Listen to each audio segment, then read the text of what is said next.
Gaming news today is all about numbers and nonsense. First, a pretty strong confirmation has hit about Marathon's budget, and the record lows in the player count are happening every week since launch. The question is, how much longer can Bungie stay silent or even stay the course? Second, wild predictions are being made from a leaker about GTA 6. Will this game actually turn people into millionaires?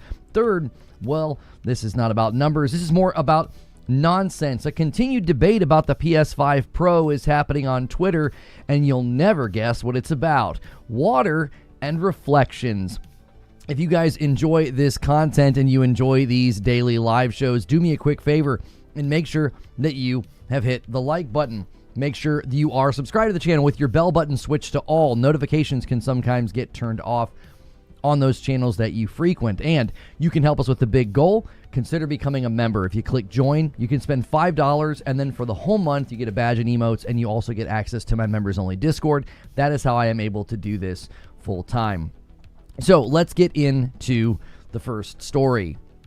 We now have a pretty strong confirmation about Marathon's budget. Paul Tassi from Forbes decided to check in on the game after 1 month. Now, he talked through all the numbers. It has strong review scores from the users. It's got very high praise from the critics, but also there is a very continued and measurable player decline. He once again, as a fan of the game, is bringing something about Bungie that is pretty sobering as a report about how the game is doing. But then he spoke to the budget, and here's what he said. Quote, "I can confirm Marathon's budget is over $200 million, likely more than $250 million. That does not include ongoing costs for maintenance and new content now." Okay, in the wake of this, some are speculating that the spending on this game is even higher, with PlayStation marketing potentially reaching over $400 million. Now listen, there's no evidence for this level of speculation. Matching 5 to 6 years of production costs in just a few months with a couple of trailers would be insane. I also think it would be impossible given the marketing for this game wasn't all that crazy. There were some things that they did, but I don't see them spending that amount on the marketing, especially in light of how the game had done with public perception the previous year. Also, when big AAA games spend that amount on marketing, it is usually a much larger game with a much longer marketing campaign. There wasn't really a long marketing campaign for Marathon. Setting that debate aside, I really do feel like that's just a desire to have a go at PlayStation and run with this 400 million number, which, just a little sidebar, the 400 million for Concord number continues to get thrown around. It's false and untrue. There were 2 rounds of funding that Firewalk procured. The first round of 200 million didn't come from PlayStation. It's unclear where the second round came from. I'm fairly certain Colin Moriarty, clarified that in a follow-up podcast that a lot of people keep forgetting. Both of those rounds of funding were something that Firewalk did. Also, it was not even clear that that money was intended for Concord, as it was intended for other projects that Firewalk had and that they were working on. So I'm just saying, please, let's not do this thing where we get a confirmed number from somebody who has contacts at Bungie and turn it into this false headcanon of like, oh, Sony spent another $400 million on a dead live service game. That's not what this story is about. They didn't spend $400 million on Concord. That is a false claim that people continue to make. There is an incredibly low probability that they stepped in and doubled Marathon's spending budget within just a few months of the marketing and the trailers, okay? The more important question is, where does Marathon go from here? You can call people unemployed, you can call them maidenless, all you want. I posted about this on Twitter last night, and the amount of folks that are defending this game and attacking anybody who speaks about it, and they just basically insult you, it's just weird. I think a lot of the anger and a lot of the frustration that is hurled towards those speaking about the player numbers and the Steam charts has been driven by folks that know we're right. We've been right since the beginning. This game doesn't have what it takes to last as a live service game. It was obvious. And I think if it were obvious that we were wrong and the game was crushing it, it'd be very easy to just ignore us and not really pay attention. Imagine if somebody was making content 1 month after Arc Raiders came out, or 1 month after Marvel Rivals came out, and they were trying to claim that the game was dying. Well, it'd be very easy to ignore that. You wouldn't really feel the need to attack them. You'd like, that's just incorrect. That's utter nonsense. I think the vitriol and the anger directed at folks speaking about Marathon player counts is because deep down, fans have sensed since the beginning that this game was not not going to last. It was obvious after the showcase last year. It was obvious after they made the alpha public last year and the streams and the viewership and the interest died within 24 hours. It was obvious after the server slam when a peak on Thursday was never surpassed on the weekend and the game was free to play. It was obvious when the launch of the game couldn't surpass the server slam. And now it's obvious that the game hasn't seen a single week of growth and is only experiencing decline. The truth is, this game is headed for numbers that simply will not work. People keep pointing to other games that have small player bases and are still around. Most of those games slowly grew over the years to those player counts, and then those player counts are sustained. So it's an established group of people that likely just accepts probably slower matchmaking or a smaller player funnel. People have also said, well, it's a game that has forced wipes, so people are stopping playing now because, well, they'll be back next season. They don't want to continue playing since all their stuff's going to get reset anyways. Listen, I have to say, and I hate this word, that just feels like copium. It's like when folks told me, well, the server slam numbers dropped after that first day because, well, progress didn't carry over. It made zero sense at the time to me. I pushed back and said, okay, let's just say that that's true, even though I don't think that's why the player numbers dropped. I think the player numbers dropped because people weren't enjoying it all that much. Wouldn't it be worrying, though, if that were true, and then you're not getting any new players to replace the people that are stopped playing? Like, that's how a live service game survives. And I will say the same thing now. Isn't it worrying that the game has done nothing but basically decline since it's come out? Like, you're seeing no floor. You're seeing no sustained player base. People that bought the game are not playing anymore. They're clearly putting the game down or playing extremely infrequently. Also, we're just 1 month in. Your hardcore niche game is already bleeding players. Doesn't it seem to be like a game that if you had a hardcore committed player base, they would be continuing to play, and the opposite seems to be happening, especially when both Ranked and the Cryo Archive launched, and it seemingly increased the exodus of players. It had the opposite effect of what you would expect. Wouldn't that be the time for this alleged hardcore audience to play the most? People keep saying that this is a hardcore game, that it's difficult, that it's a skill issue, and that, you know, you've got to be good to play it. Where are all those players? If this game is so hardcore and so, you know, niche, where's the hardcore? Where's the niche? That group doesn't even seem to exist. When you look at this, if you remove bias, if you just analyze this the way that we have analyzed any other live service launch, this game is failing. More than that, it seems to be actively dying. The growing concern is that off-peak hours for this game will become more and more difficult to play. When you look at the week instead of the entire chart, it's dipping incredibly low in those off-peak hours. If this is the largest player base and even less people are playing on console, then it'll become even more challenging to get matchmaking to work during those off-peak hours. When matchmaking breaks down and when match integrity breaks down, you will lose players faster than you already have been. So, what can they do? That's the big question. Can they do anything to turn this around? Well, there's an experiment coming next week. We don't know what it is. They said those details will be forthcoming. That could be some type of a PvE mode. That seems like the only real Hail Mary they can throw with respect to the content itself. That is a risk. The hardcore players that are still around will get angry and feel like you're capitulating to the losers and the casuals and the maidenless people that have been talking about the game and why they won't play it. But at some point, you have to see that the opinion of that hardcore group doesn't matter very much if they become so small that they can't even carry the game. But even a PvE option won't do much, in my opinion. Maybe you could turn the game into a free-to-play game or do like free-to-play weekends in the hopes that you hook some people to buy it. But I've been saying this for a while now. I think the game died last year. I think it's been limping around like a zombie ever since. Live service games are incredibly hard to launch. You need massive attention and momentum because you quickly lose that momentum after launch. They basically didn't have momentum even going into the release of the game, and the total numbers and the decline demonstrate that in an obvious way. So at this point, I think Bungie needs to speak to the player numbers sooner than later. the audience will start to feel like it's the elephant in the room, especially if more and more people experience difficulty when they're trying to matchmake. So, I'm going to share more thoughts on this later on why I think Bungie needs to say something, so keep an eye out for that on the channel. For now, the game was expensive to make and it's struggling with measurable daily and weekly decline. So for me, it feels like that ticking clock is speeding up. But that's just what I think. I'd be happy to hear what you guys think in a moment in the live show. So let's talk about GTA 6. This one's kind of interesting as well.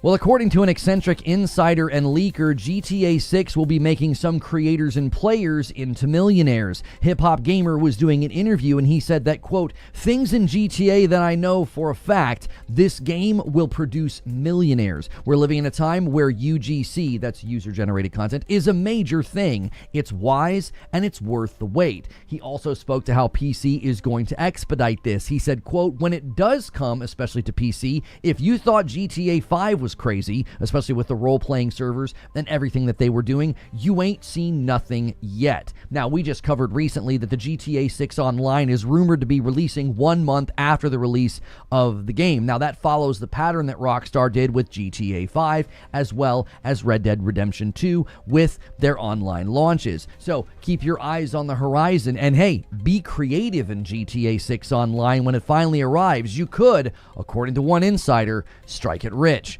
But that's just what I think about it. You guys can talk about that one in a moment. And this next one, oh man, you talk about a hilarious turn of events. I hope you guys enjoy this next story as much as I do. Well, in a stunning display of ignorance and presumption, the PC boys have once again stepped on the rake of the PS5 Pro. When the system was first announced, many big-time PC gamers claimed it was overpriced at $700 and that they could build a PC for the same price and it would blow it away. And then, none of them did it because they couldn't. They couldn't make good on their claims because a lot of them don't know what they're talking about. And even now, when the PS5 Pro is $900, Digital Foundry just reported that you'd have to spend about double that price to get a comparable PC. So enjoy spending $1,500 to $1,800 for what you can get for $900, I guess. Now, an update to Cyberpunk has made a swath of gamers look hilariously foolish. A user on Twitter uploaded a video, and he was admiring the water reflections in the recent update to Cyberpunk. Here's the tweet. And what happened was amazing. The video was so impressive that somebody falsely accused him of faking the footage and that it was a PC mod. Then an army of PC boys brigaded the tweet and they got it community noted. You will notice that the tweet now no longer has a community note and it has over 1 million views. That's pretty amazing marketing. Thanks, PC boys. But the tide quickly turned. He responded with his own new footage and he proved this in fact was running on the PS5 Pro. Others went to the same spot in the game and they also proved with their own footage that these levels of reflection were possible on the PS5 Pro in the latest Cyberpunk update. So in a stunning display of stupidity, those who continue to try to misrepresent the PS5 Pro paid it a very high compliment. It looked so good that they thought it was a PC running a mod. So if you're in the market for a PC upgrade and you want that impressive ray tracing and those reflections, the PC Master Race on Twitter just inadvertently gave a very strong endorsement to the PS5 Pro. And even with the recent price hike, according to trusted industry insiders, it's still half the price of what a PC at equal strength would cost you. So be careful out there, boys. Your fandom and your forced narratives are breaking your own necks. But that's just what I think, and I'd love to hear what you think. That's the best. It's the best story I've gotten to cover as of late. It just puts a beautiful smile on your face when these guys literally like, that's a mod. They brigaded and they got the thing, community noted. And this guy says only 200 replies. What a non-story.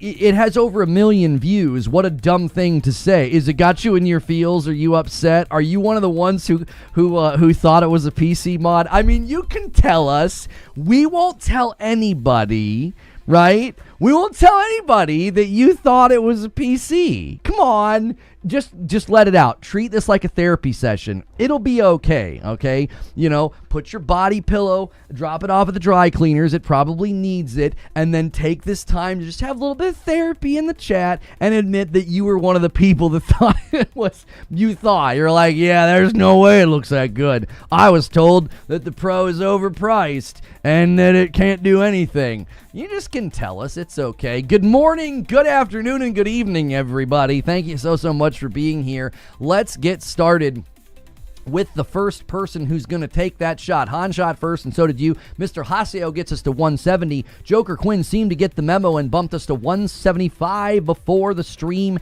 even started. But then on their heels right now, Wired Rope dropped a 10 bomb over there on Twitch, 185. If you guys want that Saturday stream with Madam, it's going to take a gargantuan effort today. We are well behind. I'm taking my like back. I don't need it. You can take your viewership too, TJ. I don't need it. I don't need it. I'm in a good mood no matter what you say, TJ. It was the best. It was literally the best. Like, you couldn't ask for better marketing. PlayStation is just sitting back being like, oh, 1 million views on a tweet where people thought it looked so good. It was a PC. Thanks, PC Master Race. You just continue to make our piece of equipment look better than it is. Good Lord. It was my favorite when they were all like, I could build that for 700 and it'd blow it out of the water, and then none of them did it. And now they're like, there's no way that's the Pro. And that's a PC with a mod. Oh,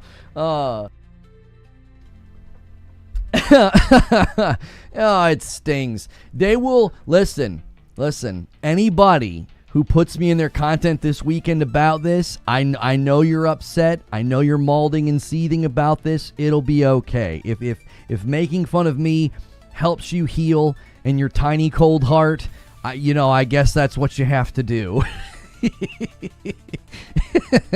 It's such a scam. I definitely got my Pro right before the price increase. I might just keep my OG5 as well. Cyber on the Pro is honestly really good, so much that I started over again because it looks like a coat of fresh new paint. I tell you what, I'm kicking myself. I really am kicking myself for not booting it up and playing that day because, listen, let me explain what happened. I watched Digital Foundry's video about it, and they were so tepid. Like, they were so tepid, and, like, they were saying that it looked good. They had good praise for it, but I was like, I'm not going to boot it up and, like, walk up to cars and be like, look at you can see reflections. Like, I was like, I'm not going to do that. And then this thing happened on Twitter, and I was like, well, dadgummit, I should have booted up the game and went and stared at water. It apparently would have made a bunch of PC boys in the chat wet themselves. Social Destruct with a $5 super chat. Cyber on the Pro is honestly really good, so much that I started over with a... Oh, yeah, you just said that. Thank you so much for the super chat. You got to read your comment twice. Derek says, honestly, Lono, this is one of their most purely humorous L's yet. Like, it just rocketed past embarrassing to witness and straight into buffoonery comedy. That's what I said. It's like, you guys just gave a really good ringing endorsement to something that you hate. It doesn't get much better than that. Dean Bromley with a member plus in 16 months. Let me add it to the total. 186 on the week. Thank you so much, brother. I had to build my Pro, I had to attach the disk drive and the faceplates. That's right. Everyone, please hit that awesome like button. Thank you, Feed. Guys, Feed is in the chat over there on YouTube. You guys should be trying to take care of that man. He's so faithful.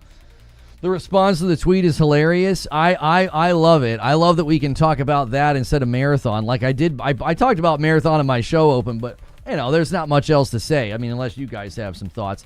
I would much rather laugh at reflections in a video than to talk about Marathon. Downloading again ASAP. I thought 3 playthroughs would have been enough. Here we go again. One of the guys who didn't believe it was a Pro was on Mooch's podcast. It was hilarious and listened to him to try to backtrack. There was another guy that commented on something. Somebody left screenshots. I think it was Chill Will. Chill Will, there was a guy that replied to you.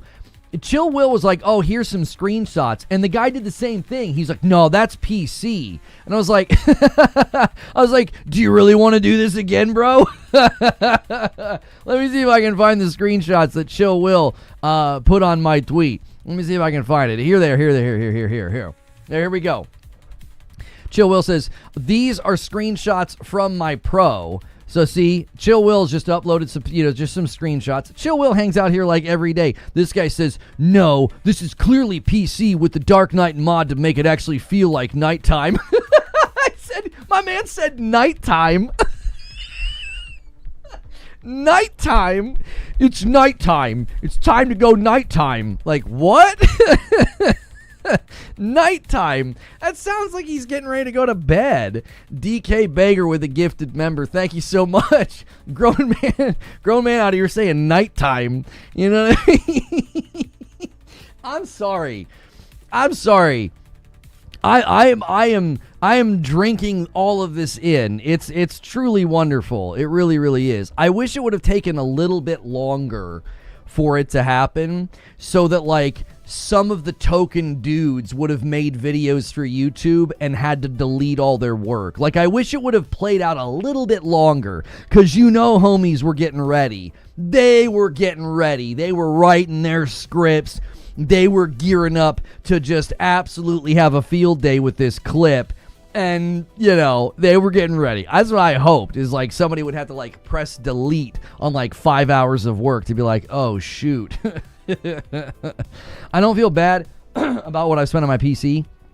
I use it for all kinds of things. Well, yeah, you're a sensible guy, Broken Earth. I mean, definitely, when I'm taking shots at the PC boys or the PC Master Race, you know who I'm talking about. We're talking about the guys that are just absolutely, they're just deep in the thick of it. They every day have to at least type the PS5 Pro as a scam, or they lose their Master Race card. Like, they have to hit that daily quota. Y'all got a lot of pent-up hatred for PC boys, just saying. Listen, we've had to hear from your little group, Zubair. Now, listen, I'm not saying you're a part of the club, okay? Maybe you kind of hang out outside. You don't really go in and pay the dues. But, like, that crew has been insufferable since the PS5 Pro announcement. I mean, absolutely insufferable. Calling it a scam, saying they could build a PC that was faster, then it hits the market, and it's clear from all the breakdowns that simply isn't true. The couple of people that tried, like Linus Tech Tips and Austin Evans, completely failed to build a rig even close to the price point of the Pro. And now when we get updates and we're like, hey, we're getting some pretty good reflections and ray tracing over here, and people are like, no, you're not. That's a PC. I mean, it's beautiful. It's earned. There was not. They are not with the actual Master Race. We don't like them either. Yeah, they're LARPing as the Master Race, Zubair. A lot of them are probably playing on 1080 rigs, claiming to be the Master Race. Nick says, people swearing you can build a Pro like PC for the same price either cut corners in their rigs to get there, or they inflate the price of the Pro with the disk drive, the stands, and a bunch of other optional stuff. I mean, listen, it's been a contortionist act since day one. It's been a contortionist act since day one, Nick. They have to contort themselves, twist themselves into a pretzel to even try and get there. It's like, it's just easier to say, hey, that's actually a pretty viable piece of equipment. That's actually a pretty viable, device for those who like console. Just like when someone's like, well, I prefer PC. I'm like, yeah, you're 100 bits. Sorry.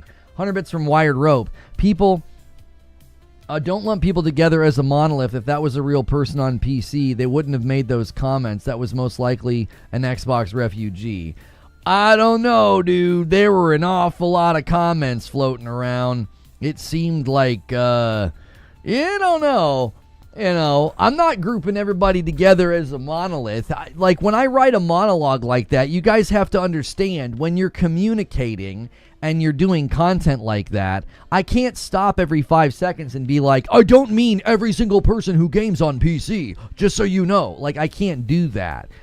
That's not a conceivable way to communicate and to entertain an audience. I can't do that. Like, We don't need to get persnickety and pedantic with my show open to be like, but you must specify that you don't mean all of the PC boys. Clearly, these are not PC boys. I don't know. They sure seemed like it. They're talking about mods. The one guy named the mod that he said it was. That doesn't strike me as somebody who was just hanging out on Xbox until a couple of months ago. You know what I mean? Mark Cerny built the Pro in a cave with a box of scraps. That's right, Pacey. Zubair says, we have a lot of people that talk silly. Every fandom does. That's right. Listen, when I talk about the ponies, you guys know what I mean. When I'm like, listen, you ponies are out here celebrating this. You know, remember when I did that a week or two ago when the price jump happened? I said, you ponies are out here celebrating this. You're really glad that you got your PS5 Pro before the price jump. I said, I wouldn't celebrate too quickly. Now, obviously, when I'm saying that, I'm not referring to every single PlayStation fan. I give it to all of them. I'm not like only doing this with the PC boys. I do it with the PlayStation guys as well. I'm like, you ponies are out here galloping around celebrating. I wouldn't celebrate just yet. Like, I give it to all sides. I'm pretty equal opportunity. Your studio is too bright. Turn on your nighttime mod. Aaron Wright with the 5 bomb gets us to 192. Boys, it's Friday. And you're gonna have to hustle. You're gonna have to link arm in arm. I don't think we're streaming tomorrow. I was gonna sweeten the deal.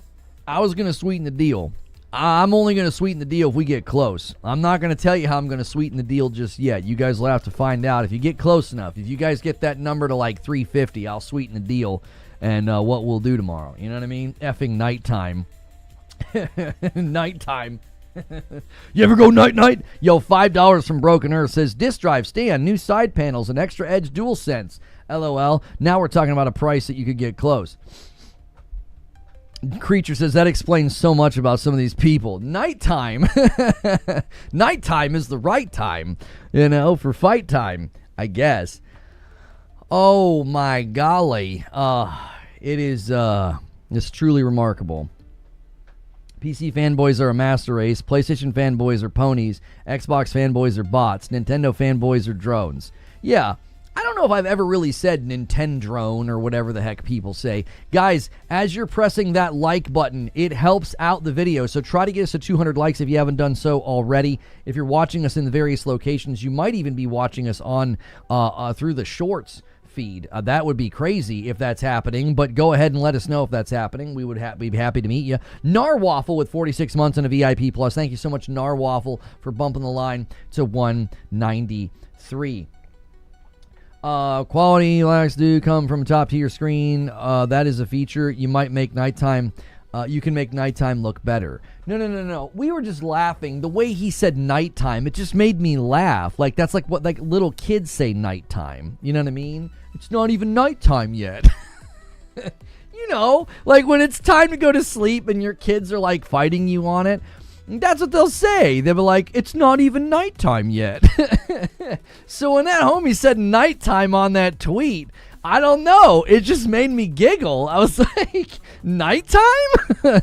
Speaking of that, Lono, have you seen the video of the dude calling up the homies and telling them good night and the person flipping out on them? Oh, it is so... Yes, I love that bit.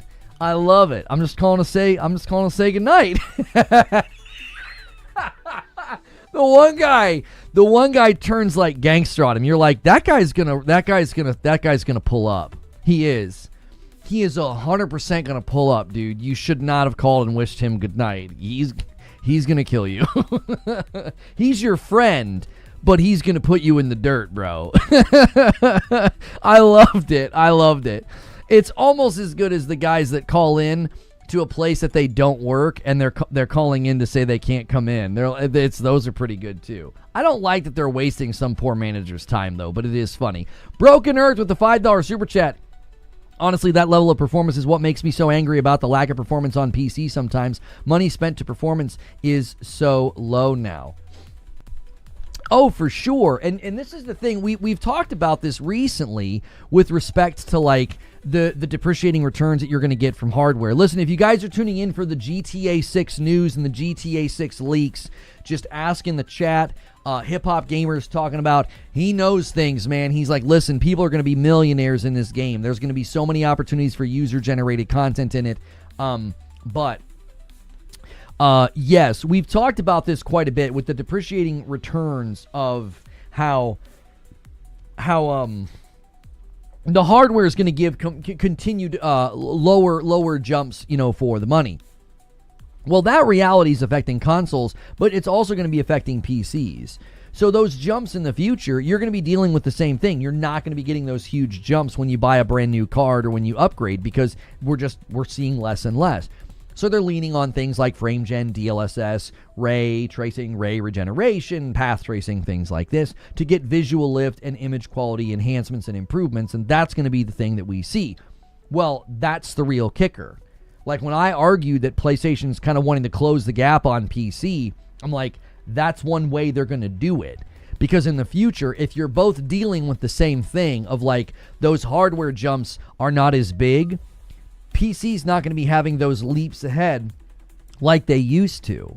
Because you'd buy a console and then a year later, PC would just be leaping past it. Why? Well, that's what the hardware did back then. That's not going to be happening this time around. It's not going to be happening this time around. If you are hoping for that, it's clear that's not going to happen. It's clear that all hardware, your GPUs, your consoles, all of it's going to be dealing with the same thing. They're going to have to be leaning on things like, the ray tracing, the upscaling, the path tracing, things to improve the image quality. Summation's asking if there was a blip. Guys, could we spam chat right now with emotes or hellos or good mornings just to kind of spark this? I'm not really sure what's going on, but just very quickly go crazy on the likes and just say good morning or an emote or something in chat. I'm not really sure what's going on.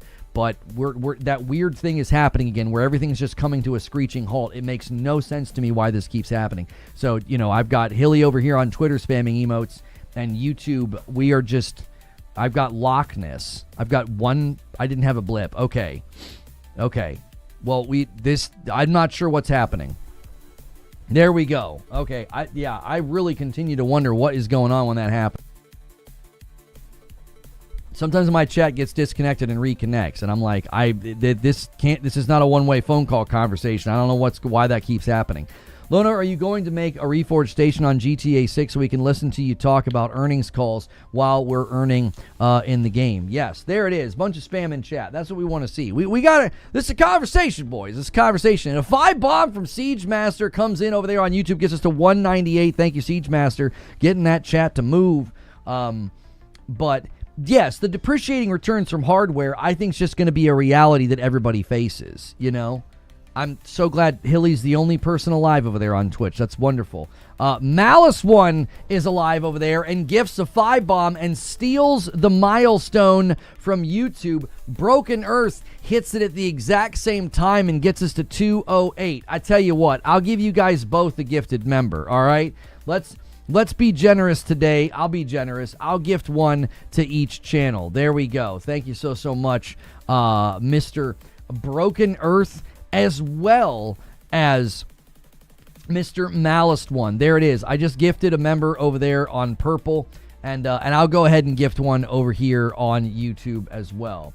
The 50 series didn't increase VRAM at all. Glad I bought my 20 gig AMD card when I did. And I would imagine that's going to be a continued theme, That's going to be a continued theme, like ongoing, is that you're going to be seeing those hardware jumps just getting smaller and smaller and smaller, which means if you're leaning on upscaling, ray tracing, things like frame gen, if that's what you're doing over there in PC land to get your image quality boosts, well, then the same thing's going to be happening on console.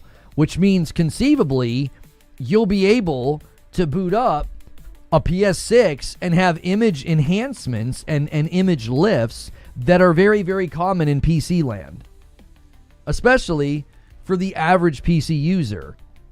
Silver Subaru with a gifted member. Thank you so much for getting us to 209. Thank you, sir. And thank you guys for all those likes as well. We're at 160 likes. We're on our way to 200.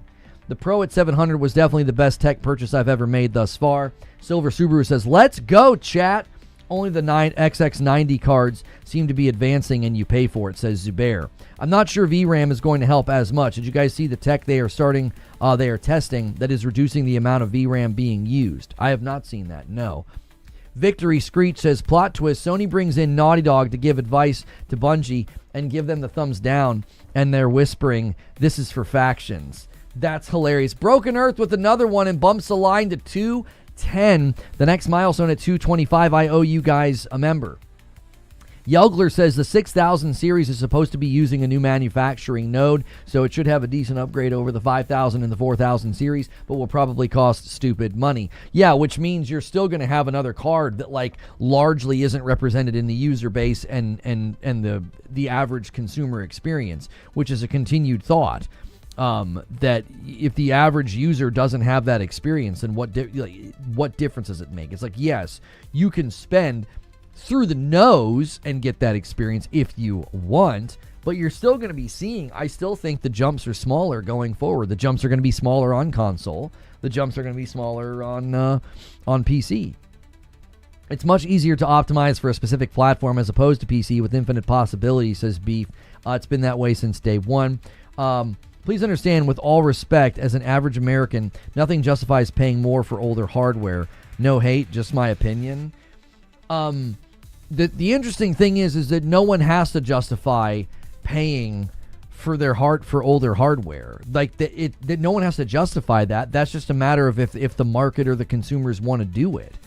I mean, people were doing that with GPUs going up in price before anybody on the consoles were. Did you keep that same energy when that happened? I bet you didn't. I bet you didn't. If you kept that same energy when people were buying GPUs that at that point in time were old, they were older, they weren't brand new, and their price had gone up. I mean, did you keep the same energy? Everything is doing this.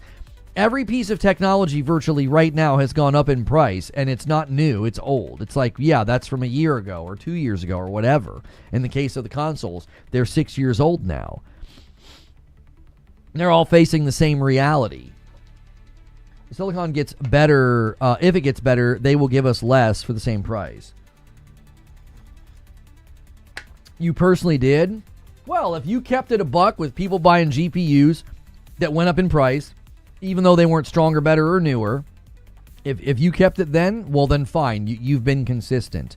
I bet most of the people having that energy towards PlayStation didn't keep it consistent and were not at all doing that. It's always selective in my experience in covering. It's like they only get mad. Like the guy the other day that was like, PlayStation's worse because they did a bigger price jump, and it's like they were at the lower cost for a longer period of time. I would imagine that counts for more. By that logic, you can't buy a 1 or 2 year old PC parts. Right, Ron? What, do you only ever buy something the minute it hits the shelves? You know? I stopped buying the jam I liked at the price. It got too high. I needed someone to justify this before the taste of strawberries. I can taste strawberries again. That's right. That's right, Hilly. Let me talk about GTA 6 for just a little bit, because I think we're probably getting people tuning in for the GTA 6 discussion. If you guys are not aware, the leak, because I think Hilly asked about the GTA 6 leak. The leak about GTA 6 is pretty simple. GTA 6 is going to feature UGC, which is user-generated content, okay? Now, user-generated content's kind of become all the rage. It's a huge thing in Fortnite right now. It's a way for people to make things. It's also a way, and it will be a way inside of GTA 6 for people to make actual money. So you'll be able to go into this world when GTA 6 Online releases, and you will be able to create content for other people to engage with and spend real money on. So, according to Hip Hop Gamer, from everything he has heard about how UGC is going to function inside of GTA 6, there are going to be people that become millionaires in this game, is what he thinks. I think that's a very distinct possibility. I actually do. Given the size and scope of this game and the things that we know people can do, I actually think it's very, very possible that you see people basically become, you know, independently wealthy by diving full head in to GTA 6 roleplay and GTA 6 online. It wouldn't surprise me at all if we see that. He even said, especially once you get the sort of the injection of GTA 6 on PC and what that's going to do for the game in that environment. So that is the GTA 6 story. Just a little quick recap for those of you who might be tuning in for that story. Did you see 5 million servers? I don't know what you're referring to, Perfect Image. So many brands are about to get launched. That's what I'm saying. It'll definitely happen to a few people. They'll blow up over this game for sure. I've been telling people to keep an eye on Burnt Peanut. I think he's gonna explode in this game as well as a role play. You know, I'm even thinking like, I wonder that, you know, there's a lot you can do with role play. I'm just, you know, there's a lot of possibilities. Caleb says, I got my Series X day one at 500, my PS5 digital at 380, and my 9070 XT at 650. No reason for these prices to double so quickly. I mean, no reason other than, you know, the RAM crisis and a war. I mean, those are just two small little nagging issues that might be why, Caleb. 5 million servers are for GTA roleplay. Oh, they're going to have 5 million servers. Gee, many Christmas. Will the servers be able to handle the traffic that GTA 6 will have? I mean, obviously, your day one week, I'd say week one, your day one, week one experience with GTA 6 online, it's gonna be tough. It is. Burnt Peanut is a role player. Does he have the chops? He pretends to be. He VTubes as a peanut every day. I mean, I think he can just go in the game as himself. Hillbilly Jack plays GTA 6. Maybe. Yeah, don't forget the tariffs. Yeah, there's just a handful of nagging issues that have made the hardware prices go up. Just a couple of nagging issues, you know, tariffs, RAM crisis, and a war. You know, just those minor things that are going on right now. All those storefronts are about to crash launch day. The storefront should be okay as long as they let people pre-order. That was Silk Song crashed all the storefronts because there was no there was no preload. Nobody could preload the game. I don't even think you could. Could you pre-order? I think you could pre-order, but you couldn't preload the game. So, you know, it was it was a little chaotic. It was a little chaotic day one. You know, 5M. That's right, 5M. I got you, Perfect Image. 5 million. I understand. I have received the message. There'll be 5 million servers. Excuse me. GTA 6 will have 5 million servers for roleplay. Rockstar undefeated. I still miss making other games. I mean, my preference excuse me.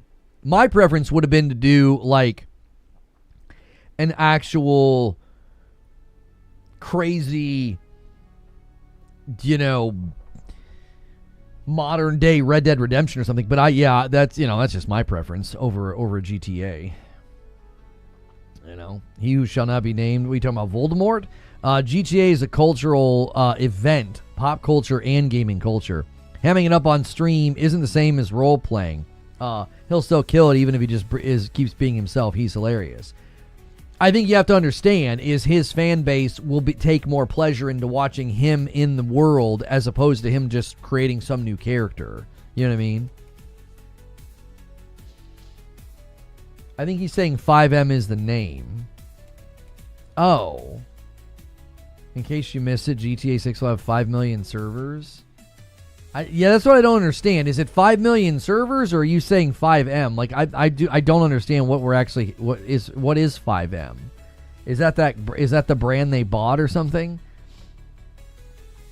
5M is not for 5 million. I mean, he put it in chat and didn't qualify anything. He just said, "Did you see 5M servers?" And I'm like, I don't know what. Are you saying 5 million servers? 5M is the role playing company. Oh, okay. Yeah, I know 3M. Okay, 5M is the framework Rockstar bought for GTA roleplay. Oh, well, Perfect Image's first language is not English, so a lot of the times he puts stuff in the Discord, and I have no idea what he's saying. So when he said 5M servers, I just assumed that's what he was trying to communicate. That he said, "Did you see 5M servers?" I'm like, assuming, oh, did you see 5 million servers? I was like, what the, huh?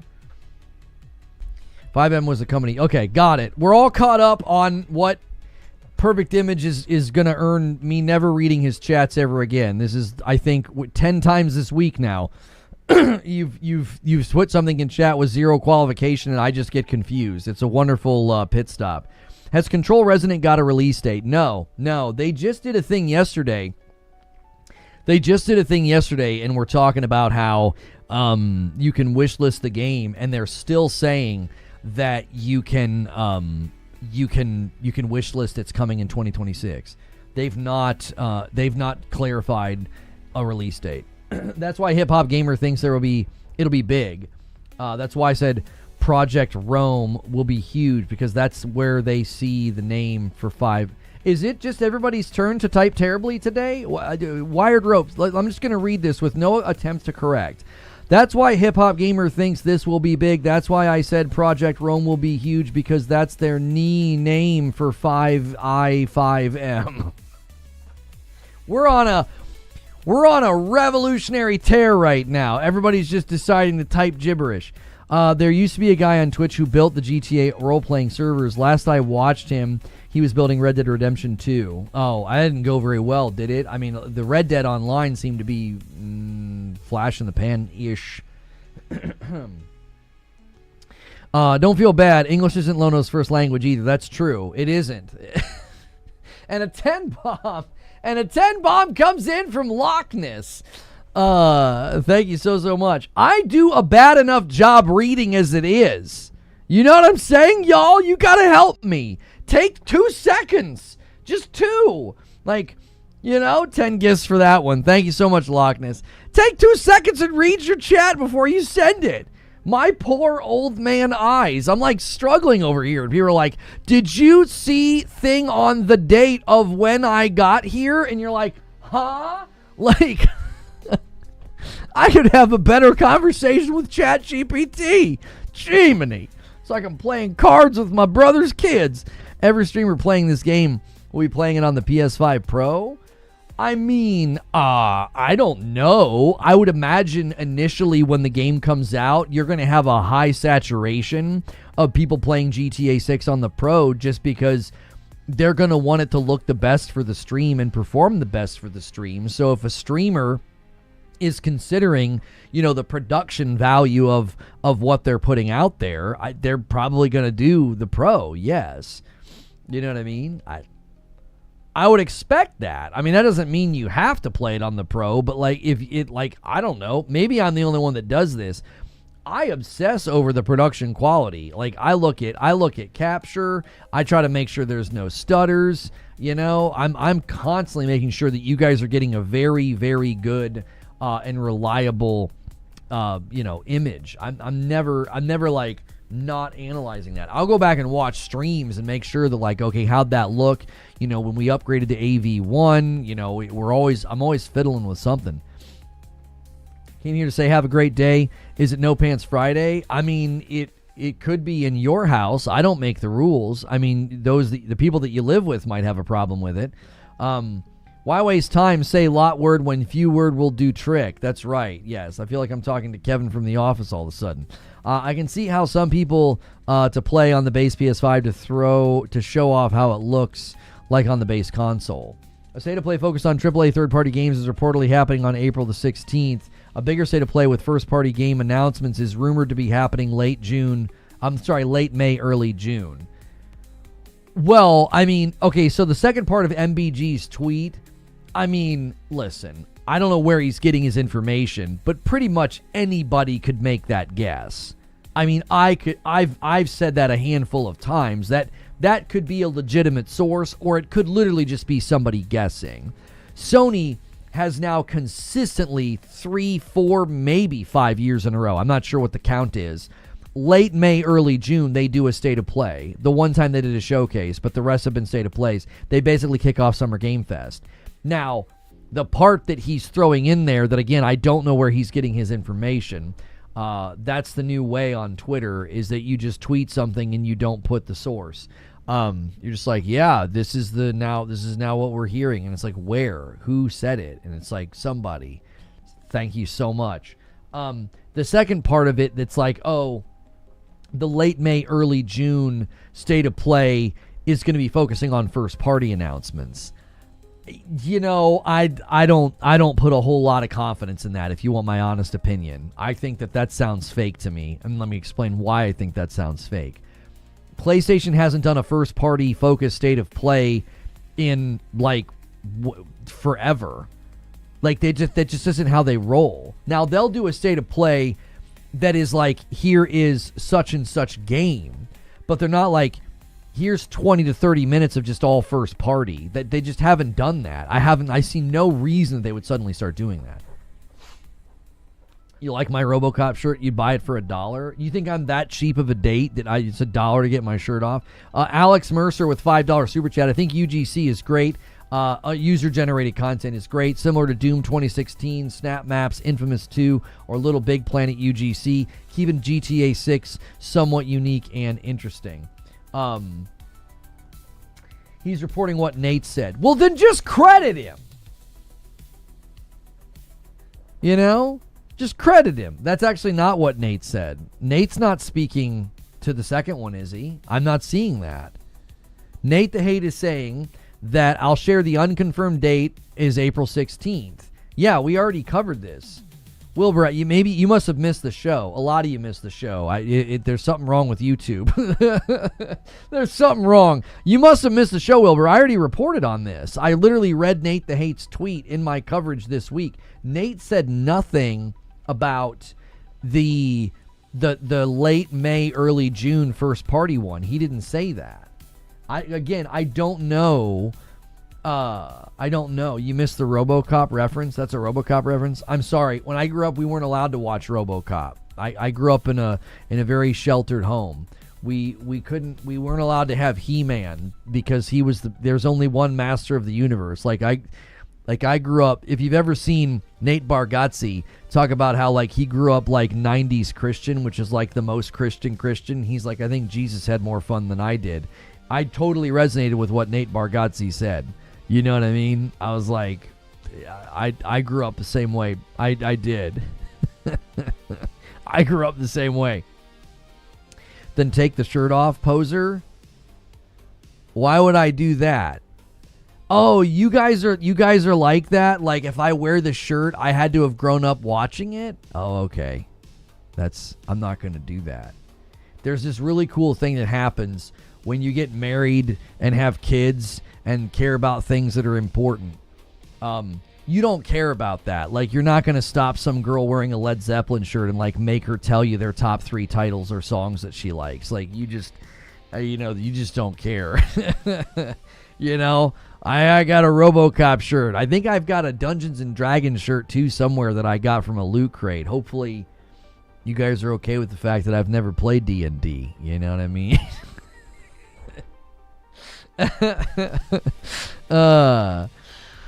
If my parents would have tried that, we would have had a problem. What do you mean if your parents tried that, you'd had a problem? I was like 9 years old. What was I going to do? Like walk in the kitchen and be like, all right, listen, we got to have a conversation about this, okay? I got a real problem with the way you're running the house. I know I'm just a kid, but I really think I should be able to watch RoboCop. Like, what? What the heck?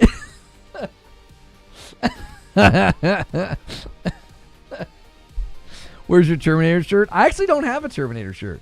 Yeah. I'm leaving the house, Dad. I want to watch He-Man.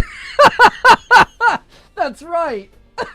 That's it. I'm out of here. If you ain't going to let me have He-Man toys, I'm going to go live with Tommy. You know? F this. Slam the door, and like 2 minutes later, you're back in your room getting punished, you know, getting disciplined.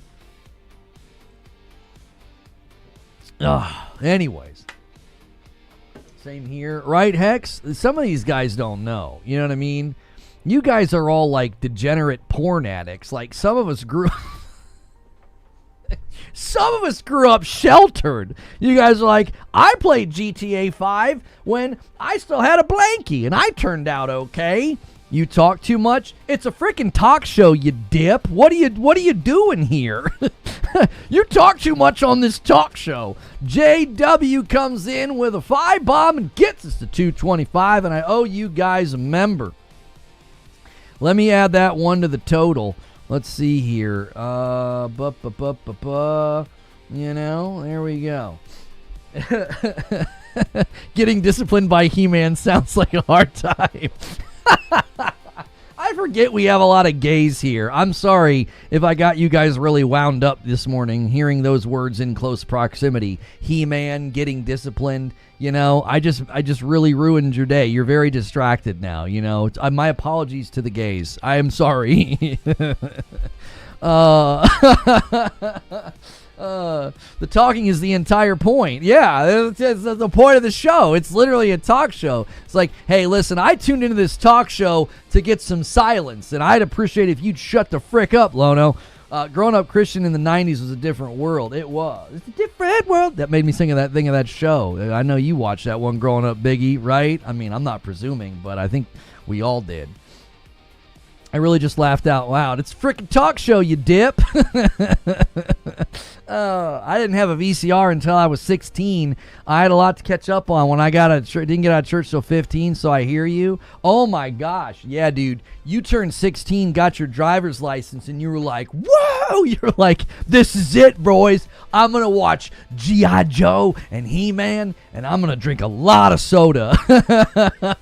You really lived it up, you know what I mean? You were like guzzling Dr. Pepper, watching He-Man, you know, playing with Ninja Turtles. I mean, dude, if you grew up like conservative Christian in the 90s, you were partying hard in your late teen years. Secretly, we were all duplicitous at that point. Like, we couldn't obviously tell our parents what we were doing because, like, you know, Ninja Turtles and He-Man were a little too much, so... You grew up Seventh-day Adventist, get on my level of sheltered. I mean, next to Amish, I can't, heck, sorry. I can't compete with that. You know, outside of, like, not having electricity, I can't compete with that, brother. I can't compete with it. Here, let's just send you packing, bud. You don't really seem like you know what's going on here. And same with this guy. Here you go. You guys are just spamming weird symbols and stuff. I don't know if you're talking in code and trying to triangulate my position or something, but we'll just let you take a walk. They heard Christian and they were like, get him. He's the infidel or something. I don't know. All the church girls were undercover. I mean, Sneaky, listen, we don't need to talk about that, but listen, I mean, I'm just going to, you're totally right, but we're not going to talk about that. I understand heck so much better now. I grew up with an irresponsible aunt and parents who couldn't read the vibe from a movie's marketing material. I saw a lot of stuff I shouldn't have. For a second, I thought you were going to basically tell us that you were Harry Potter, and that took a total different direction. Like, I grew up with an irresponsible aunt, and I was like, well, here we go, Harry Potter. And no, you basically saw, you know, Basic Instinct at 11. Oh, my. Did you finish The Wire? No, I've not been riding my bike. I'm terrible and lazy and sleeping in too much. My wife is making fun of me. Wow, your new CPU plays YouTube as good as the old one. Your wife's got some zingers. That's good. That's good. Sneaky Wolf says, I knew you'd be hip. Hip. I could write the book on it, brother. I could write the book on that. I mean, I was a degenerate.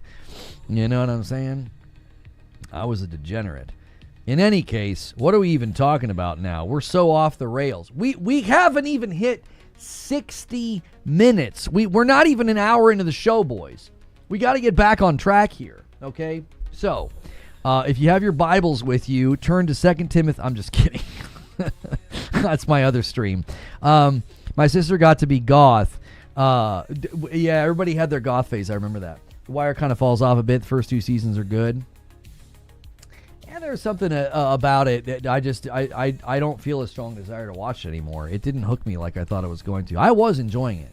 If you guys have questions about GTA 6, be sure to ask them in the chat. You can ask about what's going on with GTA 6 because that was something that we covered. Also, the marathon discussion's an interesting one. I mean, if you guys want to have that discussion for like the umpteenth time, we are working on something. Keep an eye on the channel. I have no idea when and how or what's going to happen, you know, so that's just a great reason to make sure your noties are turned on, all right? So, you know, make sure, eyes on the horizon over the weekend. Looking like we won't have a Saturday stream, though. You guys have got a couple of hours to turn that around. I will be on the gaming roundtable today with Ginger. That's in a couple of hours. I love being off the rails. There isn't a lot of news. This is true. There's Ginger in the chat right now. Speak of the devil and he appears. He's not the devil. He's Catholic. It's close, but no, it's not. I'm just kidding. The Fresh Prince of Kentucky. Lono got in too many nights and got shipped down there. That's true. That's why they sent me here. It was a punishment.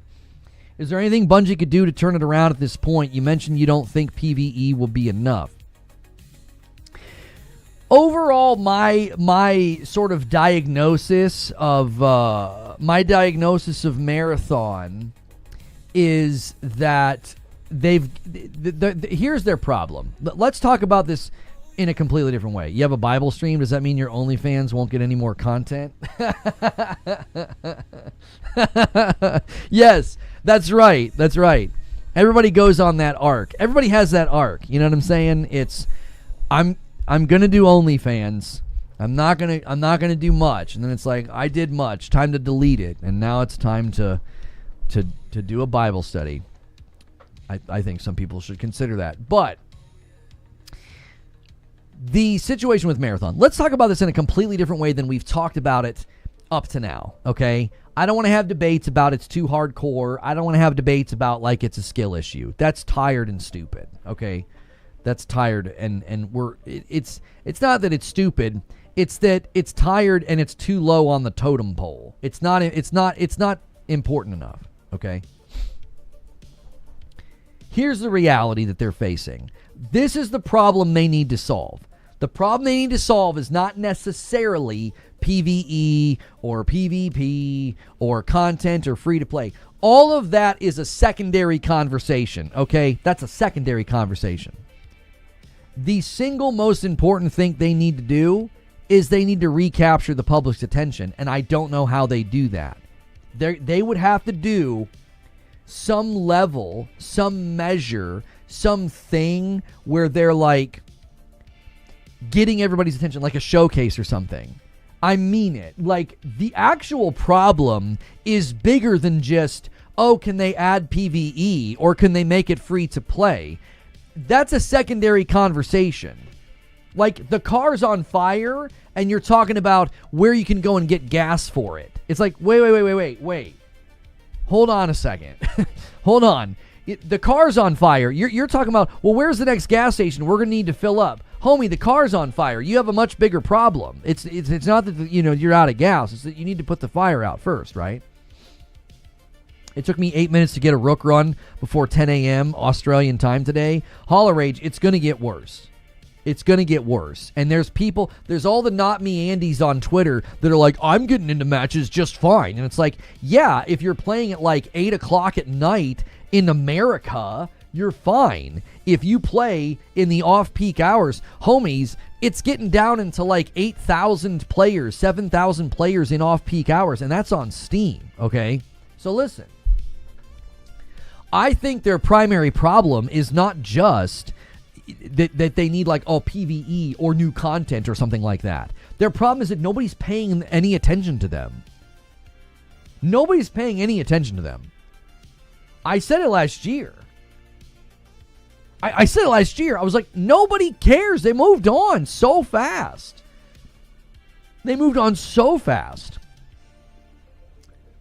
It's like, it was... I really think the showcase was the gut shot.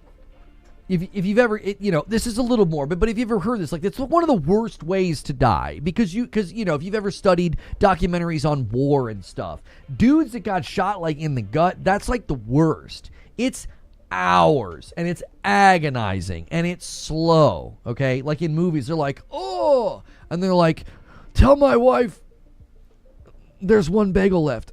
And it's like, what the huh? But like nobody dies that fast, right? It's unrealistic. So that was the gut shot. Like, I think the showcase last year was the gut shot. It was like, poof. And then Marathon was like, oh, you got me. And then like, it's still saying that. It's like, oh, we're still here. It's just, it's, I don't know. In my show open, it's like a zombie walking around. It never got momentum from the showcase to now. It's just been this decline of public interest. So the only way you turn that around, you've got to somehow get everybody's attention again. Listen, I don't know how you do it. I don't know how you do it. A showcase that's like, owning the fact that maybe they went too narrow. A showcase that blows the doors off somehow and like makes everybody think, oh my gosh, that's definitely worth checking out now. Without that, I don't think it matters. I really don't think it matters. Homies, you can run all the experiments in the world. You can do all the updates you want in the world. This is harrowing. This is death. People keep asking, like, well, how many people are going to quit when the first server wipe happens? Homie, you ain't going to make it to the first server wipe. That's 1 month of trajectory. Add 2 months at that trajectory. Look at the path that it's on. Add 2 more months of that, and you're going to be down close to zero. You just are. They haven't found their floor after 5 weeks. Boys, you wouldn't look at any other live service game and be like, yeah, but I mean, it could make it. Did you see that Laura Fryer has your back about canceling factions was the right thing for Naughty Dog? I mean, what do you mean she has my back? I mean, she made a video that I agree with I said the same thing. I was like, I think they made the right call. I don't think she came out and said, I agree with Reforge Gaming. That'd be amazing. I'd love to have her on the show. I think she's great. I think she's an absolute rock star. PvE only mode would definitely draw the last players from Destiny over to Marathon. Is that a solution, though, Light Leap, when, Destiny's going to be doing something in June? Like, you've got to get the attention of the public. You've got to get people that don't care about Destiny, that don't care about Marathon, to suddenly consider playing the game. If you don't do that, it's over. It's over. Their Hail Mary isn't even a Hail Mary. It's a flare gun into the night sky. Please come pay attention to us for just 30 minutes and let us try to sell you on our game. If they don't do that, I don't think there's hope for the game at all.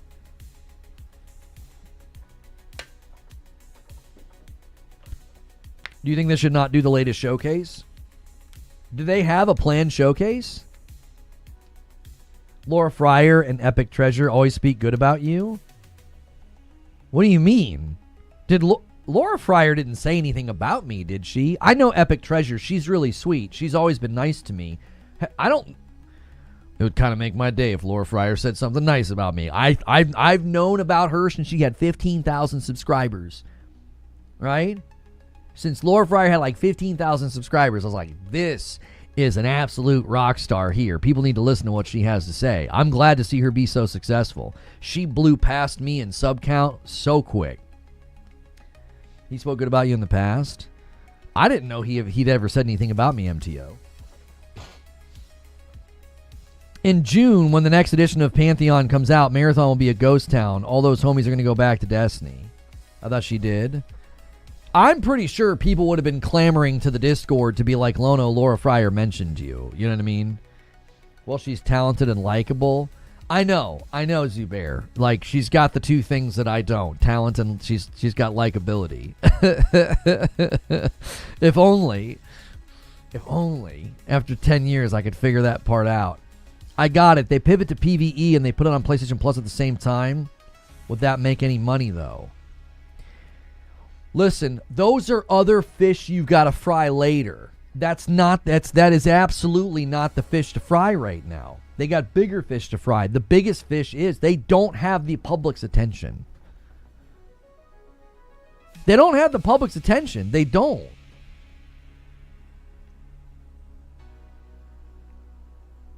We are, just so you guys know, we are looking out right now for people to be on their show or them come on this show. If you have contacts, if you're in communities or Discords, put those feelers out for us. And then let me know. I would love for that. I mean, there's a handful of people that we already kind of know and are, we're talking and thinking through some things for the year. But if you're in communities right now and you're like, hey, I'd love to see you and so have a conversation, man, grease those wheels for us, dudes. Like, we would greatly appreciate that. The game isn't set up in terms for the microtransactions to really drive players to spend. I agree with what Ginger's saying, but I think that's a secondary issue. You got to solve your primary issue. Your primary issue is foot traffic. Imagine you're a storefront in a mall and you're getting like no foot traffic, okay? You're like, Well, you could really take the accessories off the back shelf and put them on the front shelf and put some better lighting so people see them so they're more prone to buy them. That's great, but that's a secondary issue. That's a secondary issue. You got to get foot traffic. If you don't get foot traffic, if you don't get people's attention, it doesn't matter. So I don't think anybody in here is wrong bringing up microtransactions or PvE or free-to-play or PS Plus. Those are secondary issues. Their biggest and their most primary problem is like nobody's paying attention to you, bro. Viewership on Twitch is become almost non-existent. My boy Astacross is like carrying the directory if he streams it, and then nobody else really can pull. We could become a full-time marathon streamer. I could be at the top of that directory in no time. Darth Nihilus with a $5 super chat. Wouldn't that twist their noodle if I did that? I think Sony's too stubborn to shut Marathon down. That being said, if it's killed, I'm just going to do single-player games because Destiny 2 is done. According to Leaker, Moore's Law is dead. PlayStation 6 may cost $700 to $1,000. If it's $1,000, I mean, put a fork in it. It'll have such a terrible launch. It'll have such a terrible launch. It's yesterday's news. Marathon's velocity and momentum is MIA. Have Porter Rock on. Oh, I like Porter Rock. Yeah, we should reach out to Rock. 30s are going to check on him every now and again. Peanut not returning hurt it. Peanut returning would have hurt it either way because the audience didn't want him to do it. The audience turned on the game very quickly. Listen, you can blame his audience. You can get mad at his audience. They did what they're supposed to do. You know, supply and demand. Minstree submits a question. This is something you guys can do as a member. You can use the question command. You can also hit the like button if you haven't done so on YouTube. Take a quick second and hit that thumbs up while I read this question here from Minstree. If Marathon was to add a full PvE mode, how would the loot work? When the best loot comes from other players bringing it into the world, they would have to create a whole new loot pool. No, not necessarily. You would disperse the loot pool within the robots. You would put mini-bosses, events, PvE content in the game, and then when you would go and do those things, you would then get that excellent loot. This is what kind of kills me about the game to a certain degree. They've got a cool loot table. They've got, the chops to make PvE content, and they were like, I have an idea. Let's do that, but also throw in PvP, which turns off so many people from even trying your game. Like, you could have encounters, you could have world bosses, mini bosses, you could have dungeon-like content that you go into. They've already made it. Just turn the PvP off. Paul's got some tweets here. I'm going to have to agree with this. I have over 320 hours, level 200 plus, and I still feel like I can't touch cryo. Over 40 plus runs these last 2 weekends. I've extracted maybe 4 to 5 times. Between the gear differential, the spawn rushing, the bio, and the performance stability issues, it's impossible. Like, homies, this is a worrying thing right here. This is a testimonial that you talk about a game that's in trouble, and then this is somebody. Look at this testimonial. Look at this testimonial. I have over 320 hours, level 200 plus. I still feel like I can't touch cryo. Over 40 plus runs these last 2 weekends, and I've extracted maybe 4 to 5 times. Between the gear differences, the differential, I'm assuming what he means here is like other people have better gear. Spawn rushing, the bio, which I'm assuming he's talking about the overpowered weapon, and performance stability issues, it's impossible. This is a absolute, just terrible testimonial. Thank you, DK Bager, for the gifted member. That's an agent of chaos to push us back 226. He goes on to say down here, matchmaking in any region doesn't matter, and the skill level of players in cryo is insane. Can run outpost extract 9 out of 10 times when running kits, but when you step into cryo, it's just a stomp fest. The bugs with ladders and the rubber banding is horrid as well. Anybody else think Laura Fryer is low-key baddie? Low-key baddie? She's high-key baddie. What are you talking about? What do you mean? I mean, I'm not even going to do the whole, hear me out thing. I don't need to do that. She's baddie. What are you talking about? That's what I said. She's a rock star. Especially, and you throw in the intelligence. Throw in the experience. You know what I'm saying, boys? What do we have here? This guy says, is this guy agreeing? They're all agreeing with somebody called Pork Poncho, it looks like. I stopped playing because of this. Toxic players ruin it. Rushing the other teams in just under 2 minutes on cryo is BS. I have 200 hours and consider myself above average in gaming, but 1 out of 10 cryo runs survival rate is effed. Now, you'll remember, you guys will remember, I said multiple times that I did not feel like Bungie knew what they were doing. I felt like they were out of their depth. You know what I mean? Stop sinning. Oh, stop it. I felt like they were out of their depth.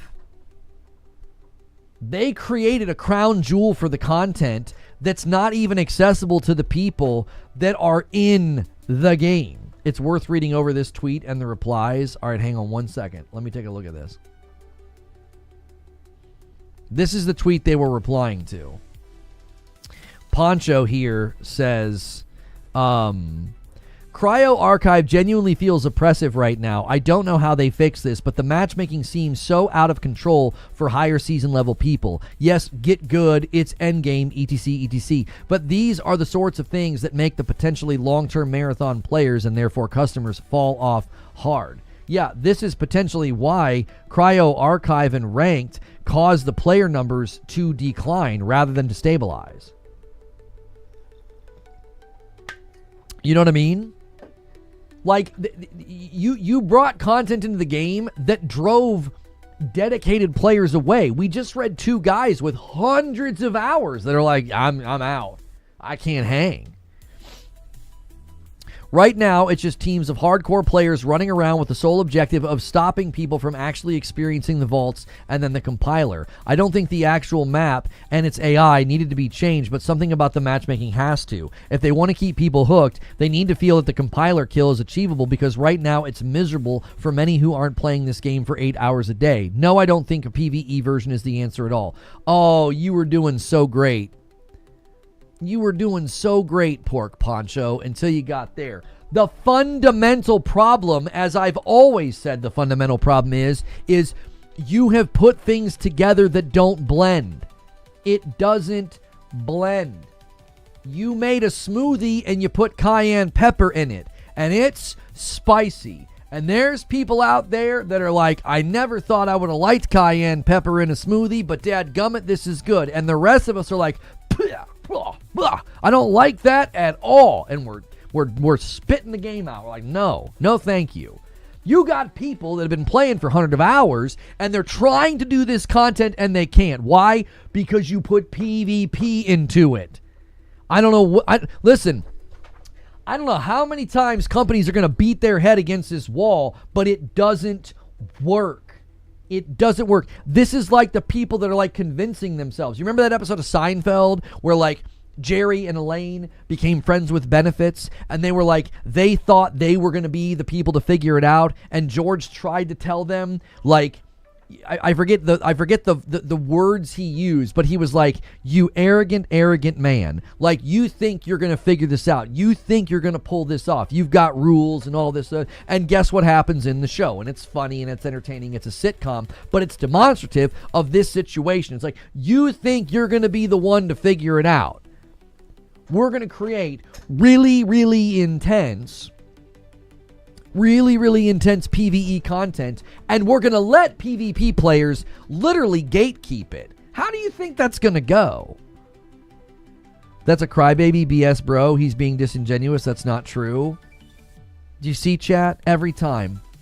Pork Poncho says this. Some guy named Camille says they have over 320 hours. They say it's miserable. They say they just get stomped before they can even get into the game. Another guy chimes in, Flanders, and says the same thing. And guess what? They suck. They're not good enough. It's a skill issue. They're babies. Or like in our Discord last night, it's not a game for toddlers. Yes. The oh-so-popular Valorant and CSGO and Apex Legends, games for toddlers. The oh-so-popular Arc Raiders and Marvel Rivals, and even single-player games that sell like crazy, like Elden Ring, and the high player numbers for Elden Ring Night Rain. Games for toddlers. You just keep blaming the players. People that have put hundreds of hours into the game can hop on a tweet like this and say they're having a bad time and provide their feedback, and it's skill issue, you suck, you're a baby, get over it. Guess what? They are getting over it. That's why your player numbers look like this.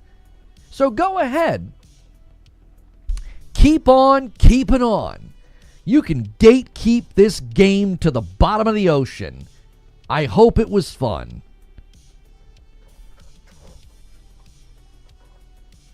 It's the same thing every time. You're eating your own.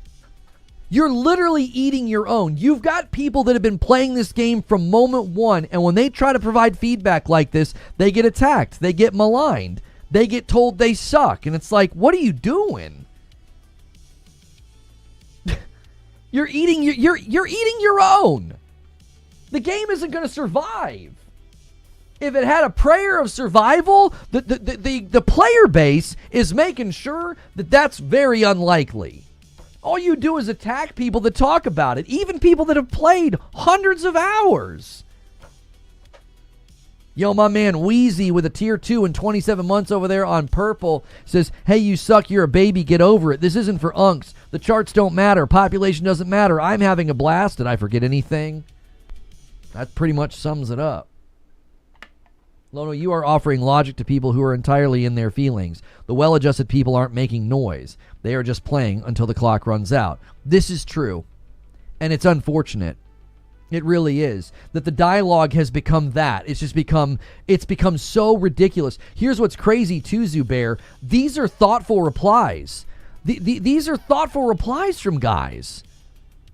This guy says, I have shared similar thoughts on this, and people said that I don't know what aspirational content is. But honestly, if the end game is unattainable for 70-80% of the players, it's not aspirational. It's just a massive walled-off garden for no-lifers and streamers. You got to think about what you've done. You've created a niche within a niche. It's like, not only does the game genre itself appeal to a small portion of the audience, you've got like this teeny tiny slice of a niche within the content. Go back and watch my content last year about this. Do you remember what they said? This is going to blow your hair back. It's going to blow your hair all the way back. They said they were going to revolutionize the extraction shooter.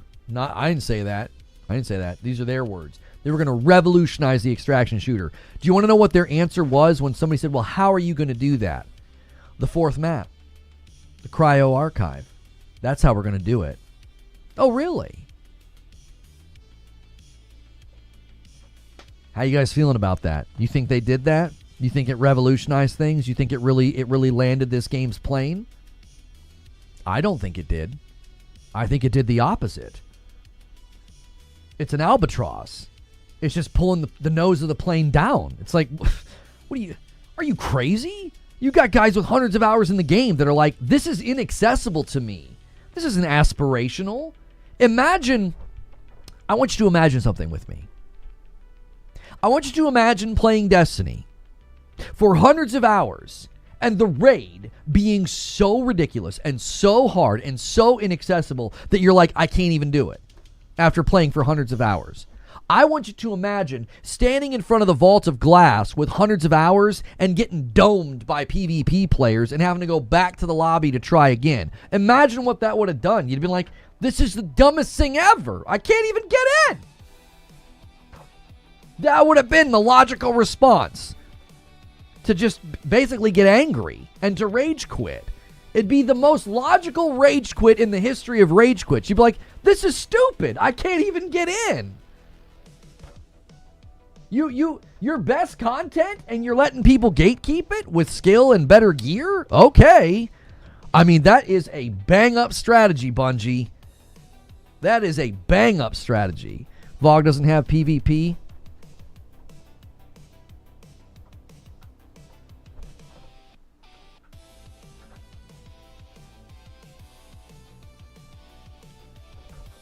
Homie, I said imagine. I said imagine that. That's what people are experiencing right now. They have put hundreds of hours into Marathon, and they can't go into Marathon's Vault of Glass. They can't do it. You got PvP standing in the way. That was what I was saying, brother. I was saying, imagine if you would have had that experience with Vault of Glass. You'd have been like, I'm out of here. I'm not doing this. You'd have quit. Justifiably. You'd have been like, this is stupid. It's nonsensical content. A $5 super chat from Charles Hawk. They revolutionized by making ranked only available on the weekends. No, they switched that, though. They switched that. Ranks in the week now, right? They flipped that around. That just another bang-up strategy. They're so out of their depth. Even in Destiny's PvE endgame, the only get single-digit percentages of the players to even play, that you're talking about PvP endgame where you lose all your stuff. Right, Solemn? Like,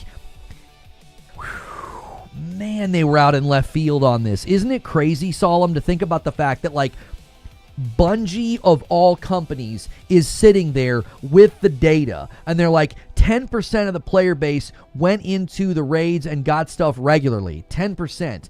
I've got an idea. Let's make content like that's that difficult, that aspirational, confusing, and maybe even a little bit random, and let's just add PvP to it, and let's just see what happens. Good Lord. Like, you had the numbers. You had to know. How did they not? It is such a bewildering thing to talk about because it just confounds reason. It's like, why did you guys do this? Who thought this was a good idea? Tarkov added PvE to a successful PvP extraction experience. It caters to the non-hardcore players who couldn't play endless hours to do the missions. They had the right sauce to make PvE experience just as good as the PvP experience. It's a rare formula that BSG perfected. It's hard for others to replicate. They also spent 10 years doing it. They didn't just launch it cold like that. They built up over 10 years in Tarkov.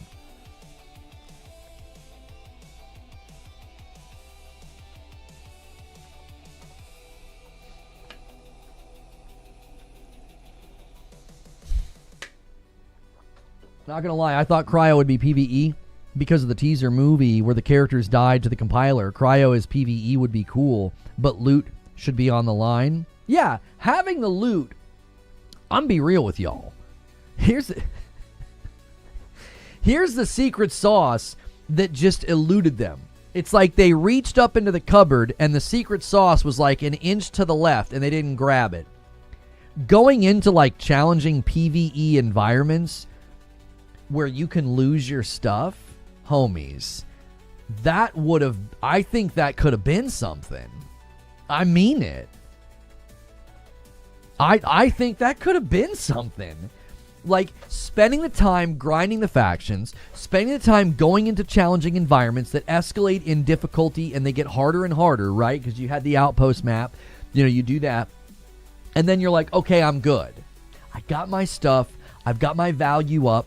I can go into this environment now, like your gear value or whatever. And if we fail, I'm going to lose my stuff, right? That, I'm telling you, there's a secret sauce there because it's kind of like when I told people you wouldn't be able to go into Returnal and like save the game outside of the boss room and then just try again if you die. The cocktail of emotions that you feel when you go in and you're like, if I die, I lose all my stuff and have to start over. Now, Returnal's more extreme because it's a rogue, but the idea that, like, I have a good gun, I've got good rolls, I've got good perks, I'm going to take this boss down. And that feeling that you get when you're in the fight and there's no turning back and your pulse is pounding and the music is soaring and the bullets are flying and you're like, I either win or I don't. That is a psychological experience that, like, it imprints on you. You're like, oh, I did it, or oh, I was so close. It imprints on you. You're like, I got to go back and try again. They were this close to the secret sauce, and they're like, but let's put PvP in it. And it's like, oh my gosh.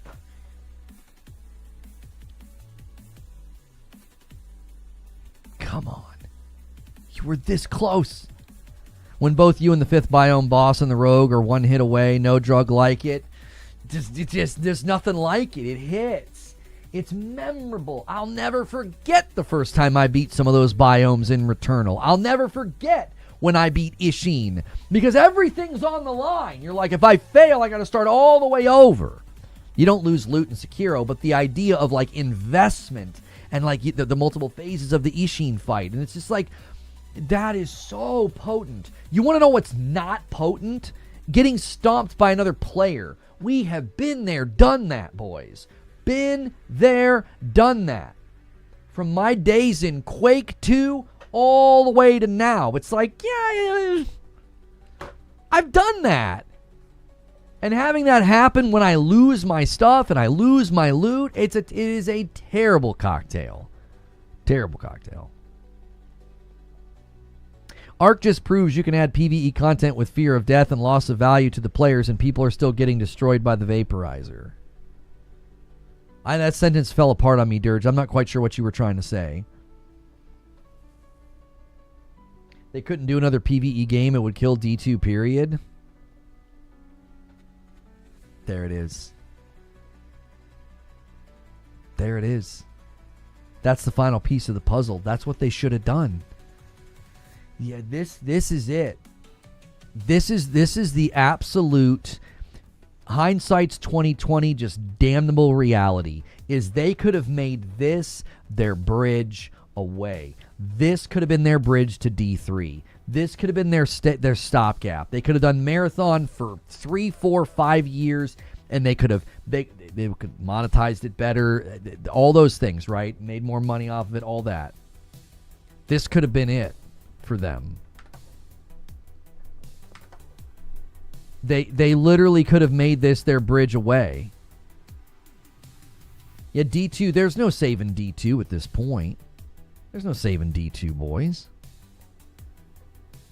GTA 6 is leading our search volume today, so if you are coming in right now and you're like, hey, what's going on with GTA 6? Just say something in the chat. I can give you the too long didn't read very quickly. You could also just rewind the stream. It's at the beginning of the stream.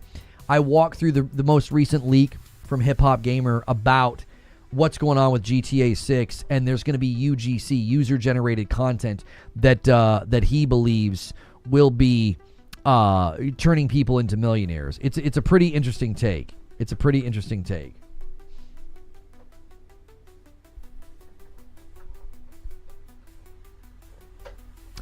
Check my message before this one. I feel like that could have been part of the secret sauce too. Castillo says, it could break loot economy, but imagine if you load it into cryo and you see all the dead bodies and loot bags of past runners. The vibes would be immaculate and scary. Not gonna lie, I thought cryo would be PvE. That actually would be kind of dope.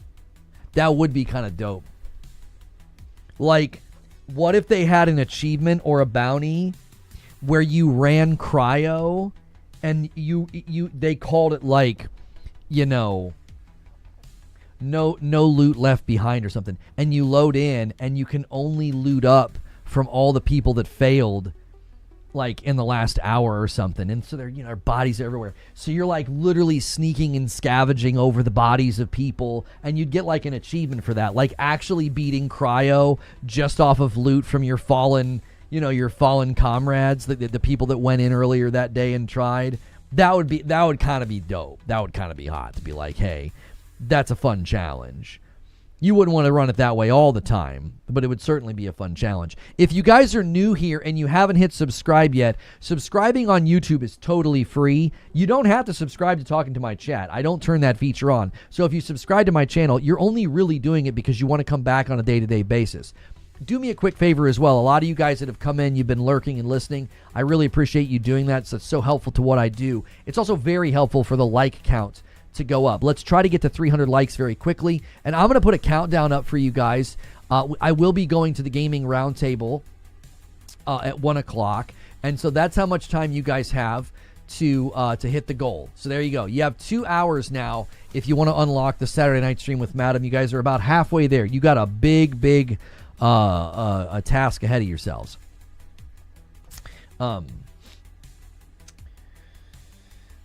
I'd play immediately, says Dirge. If they wanted Cryo to still be PvP, they should have made it a BR. You win the BR, you get to enter the vaults and try your luck. Yeah, but again, the dilemma there, though, Creature, is that you're talking about the tip of the pyramid. So the player base in there, you talk about kicking the ladder down. Like, if every time I go in, I got to face, like, sweaty PvP boys to get into Cryo, like I said, with Vault of Glass. If I would have had to fight PvP sweatheads outside the Vault of Glass entrance just to get in, I would have freaking hated that. It'd be so frustrating. Especially if you're like, well, you know, we almost made it, but this guy died, so we might as well go back. Like, do you remember the days where I would stream Fortnite squads, and if one person... This was before reboot cards, by the way. Before reboot cards, if one person in your squad got thirsted, you would just die and start over. Do you guys remember those days where, like, one guy in the group would get thirsted and, like, you'd build a ramp and jump off the ramp because you're like, well, we might as well go back. This poor guy's going to have to watch us for the next 20 minutes. That was the worst. Reboot cards were a great addition. Yes, I know they came from Apex Legends. I'm not ignorant to that reality. But I definitely wouldn't want to deal with that. It's like, no, I'm not here for that. I'm not here to get stomped by some guy snorting G Fuel off his desk and no-scoping me in 360 and all the other stuff. I'm not looking for that, man. I'm not. I'm looking for loot. That's all down to a skill issue? You're darn right it's down to a skill issue. Yes. You're not... Yep, it's a skill issue. It's also... It's a combination of things. It's a lack of ability and affinity. Those two things are typically dovetailed, brother. They are.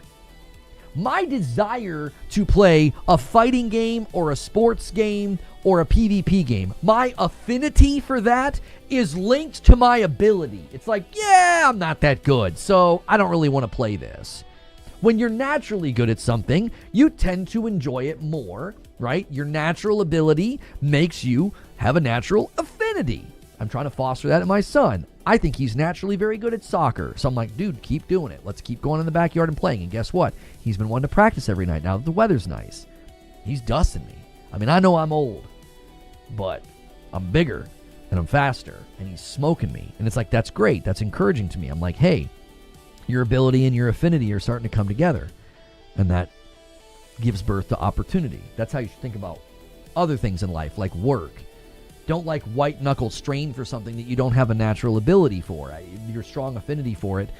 The best example is like when you watch these people audition for a singing show and they have this really strong affinity for singing and the ability's not there. Guess what? They don't get an opportunity. They get made fun of and they go home. You're not that old, dog. Homie, when you're in your mid-40s and you run around with a 10-year-old, you're going to feel it. You're going to feel old. You're going to feel it, brother. And you're like, I'm slow, I'm gassing, I'm out of breath. True, you are old, agreed. Wheezy, I don't know if you realize this or not, but just a moment ago, I didn't frickin' ask you. Like, okay? I didn't. So, that's enough. I didn't ask you. Player killing loot games end up killing all the weak players off. It's brutal. It's not a very good filtering process. It isn't. Anybody who says old is just a number that has never been in their 40s. That's right. That's right. Think of it this way, okay? We've all been in PvP games. $2 super chat from Forget Me Not. How bad do you think the PS5 sales will be after the increase? They will definitely slow down. I don't know if they're going to be quote-unquote bad. I think GTA 6 is really going to not hide it. I think it's going to course correct the slowdown. It's like, imagine you're driving a car on the highway and like you're going 70 miles an hour and then something happens to where like something in the car happens to where it slows down to a top speed of like 55. So you're not like 15 miles an hour slower, right? You put a little jet fuel, little nitrous or whatever the crap people put in their cars, all those weird guys that do stuff with their cars, and all of a sudden, you're like going fast again. But you're not going fast because of the merits of the car. You're going faster because of like some external reality has kind of like come in and injected the car with like a boost of speed. GTA 6 is going to be that for the PlayStation 5 sales. Like, the PlayStation 5 sales are going to see a slowdown, and then GTA 6 is going to come in and kind of like give it the kick in the pants to put it back at that speed that they're going to want to be at, especially if they do any kind of bundles or any kind of marketing together. GTA 6 is going to be generational as far as sales and max total sales and week one sales and month one sales. It's going to be absurd. It's going to be absurd. Before that super chat came in, this is what I was going to say. We've all been in PvP environments, right? And we've all been around the guys that tend to be the best, okay? We've been around them. And we've played with them. If that's what your main player base is going to be in those environments, in Cryo Archive, I think that many of you guys know what that player base is going to be like. And I think you can see their comments on Twitter, and you can see their insistence that everybody just needs to get good and is a baby. You can see from their posture what it's going to do to the game. Yo, Incredible Black with 44 months and a member plus. Thank you so much. Getting us to 228. We can cry about the game not holding your hand. If the game isn't for you, why worry about it? I'm not car racing game guy, but I'm not asking for it to change. Well, here's the reality, Incredible Black. I don't think anybody, you're categorizing as if people are crying and asking for the game to change. I think that's a misdiagnosis of what we've been doing. I said at the start of this entire discussion, their primary problem is that the public's not paying enough attention. I don't think PvE or free to play or making it easier will necessarily fix their problems. They would need to do some kind of a big showcase, some big moment. They need to have some virality about the game to get a bunch of people to come back in and try it. That's their primary problem. So the reason we're having the discussion that we're having is it feels like, man, oh man, you guys were really close to having a game that would appeal to a lot more people and would potentially solve your problem of a dwindling player base, and you just didn't do it. I don't think the posture of the audience right now is like, oh, boo-hoo, wah, we're crying, you didn't make a game for us. Homie, there's so many, we're all playing other games.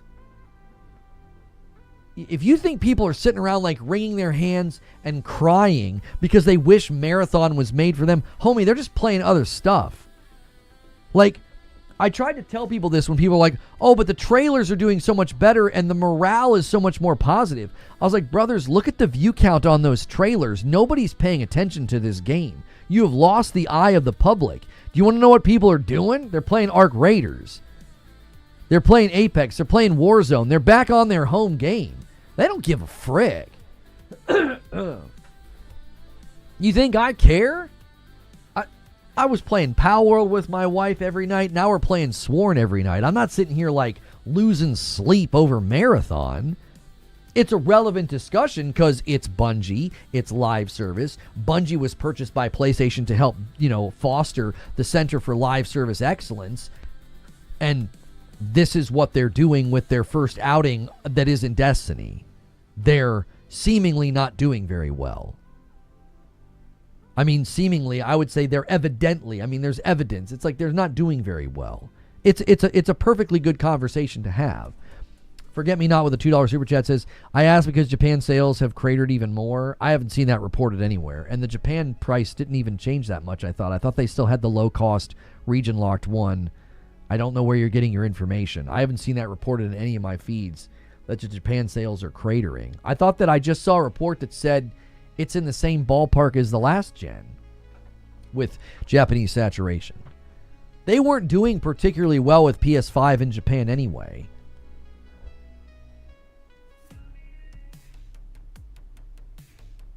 They weren't doing all that well in Japan to begin with. I feel like you're getting your information from somebody who's forcing a narrative. Like, they're looking at total sales in Japan and like, oh, it's cratering. And it's like, I don't think they were doing all that well in Japan to begin with. Feels like a narrative is being forced here. Bungie provided a difficult game with little to no onboarding and a brutal UI, and we're wondering why it has a small user base. Nobody's wondering why. You just said all the things that we've been saying. Like, do you think anybody's... You think anybody's like bewildered by what? Nobody here is bewildered. We've been offering ideas. Spawnwave showed the number of PS sales in Japan. How could they have cratered? The price impact has been 7 days. So I don't think Spawnwave argued this. I would need to see the clip in context. I don't think PlayStation 5 was doing particularly well in Japan this gen anyways. They've not done well in Japan for a while. They've been stronger in the US and in Europe. So a price change 1 week later and we're like, it's cratering. It's like, it's been a week since the price change. Japan does weekly sales.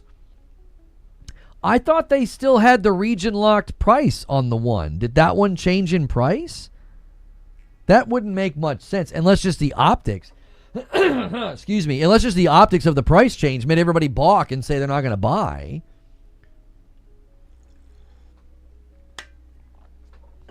The Japanese price never went flip for the cheaper unit. It's $350 still. Yeah,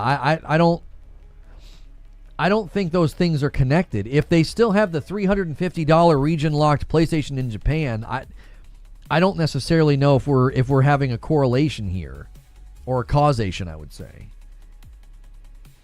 I would need to do some due diligence and look at the numbers. I haven't had a chance to look at them because it's not that interesting to be like, oh, they raised their price and demand has gone down. Yeah, we all said that was going to happen. I mean, that's, water's also wet. A lot of things are cratering in Japan. Yeah, I don't know how well the yen's doing. The yen wasn't doing very well, which was hurting a lot of tech sales in the market of Japan. Yeah, they're a handheld market. I think that's one of the reasons why they're trying to bring back a PlayStation handheld. I think that's their goal. They're doing the China Hero project with PC in an effort to grow in China because China's very PC-centric, and then they're going to try to have a handheld to help them get a better saturation and a better foothold in the country they're indigenous to. I don't necessarily know if they're hyper concerned about how the PlayStation 5's doing because I think they anticipated having another, weaker showing there as they did with the previous gen. So, I don't know. I didn't look into it. It's not really the topic today. I don't like to get immediately suspicious, but I'm always a little bit suspicious when someone's coming in and using $2 super chats to change the subject, to make me talk about something like that, like negative PlayStation news. I don't know. I don't know. Feels a little out of left field. We're talking Marathon, we're talking GTA 6, and we're talking Cyberpunk. It seems way out of left field to bring that up.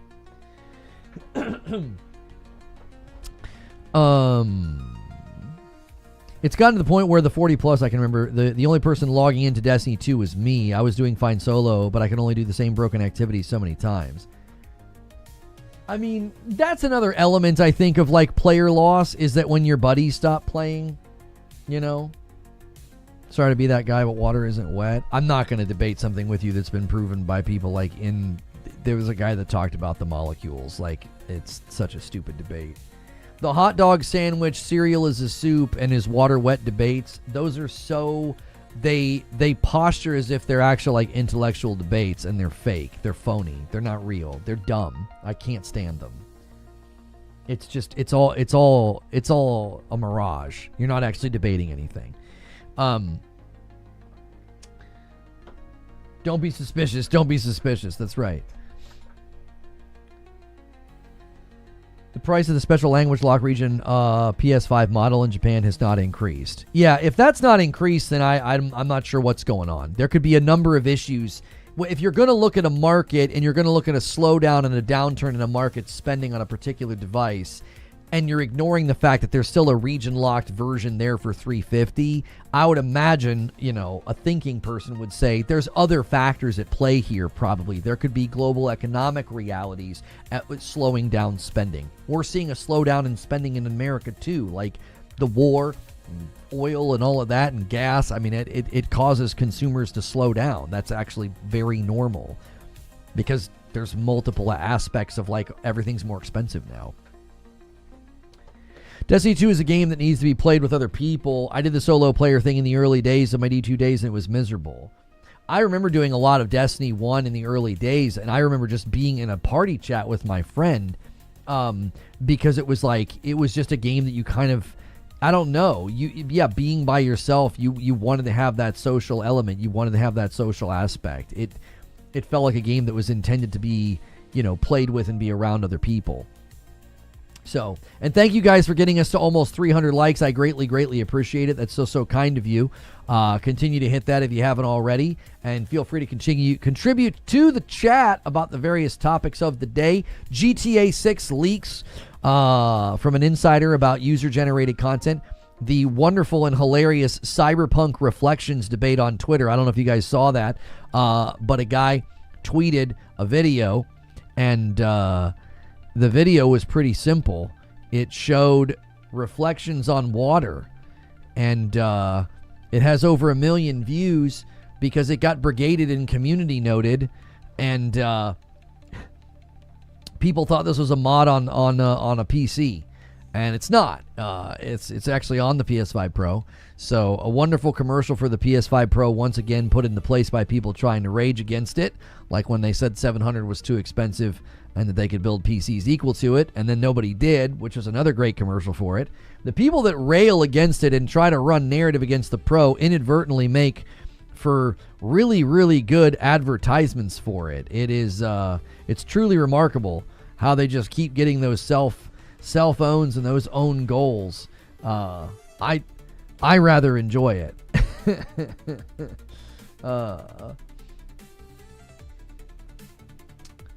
Let's see here. What are you guys saying? Can't thank you enough about the countdown. It helps me not lose track of the time while I debug all this code. No problems. Yeah, guys, in an hour and 49 minutes, I'll be on Ginger's podcast. So time is ticking away. Time is ticking away. Make sure you check your primes and your renewals. You guys might be able to hit the goal if everybody goes crazy with singles or 5 bombs or renewals. I find playing Destiny 2 with people miserable, says Creature.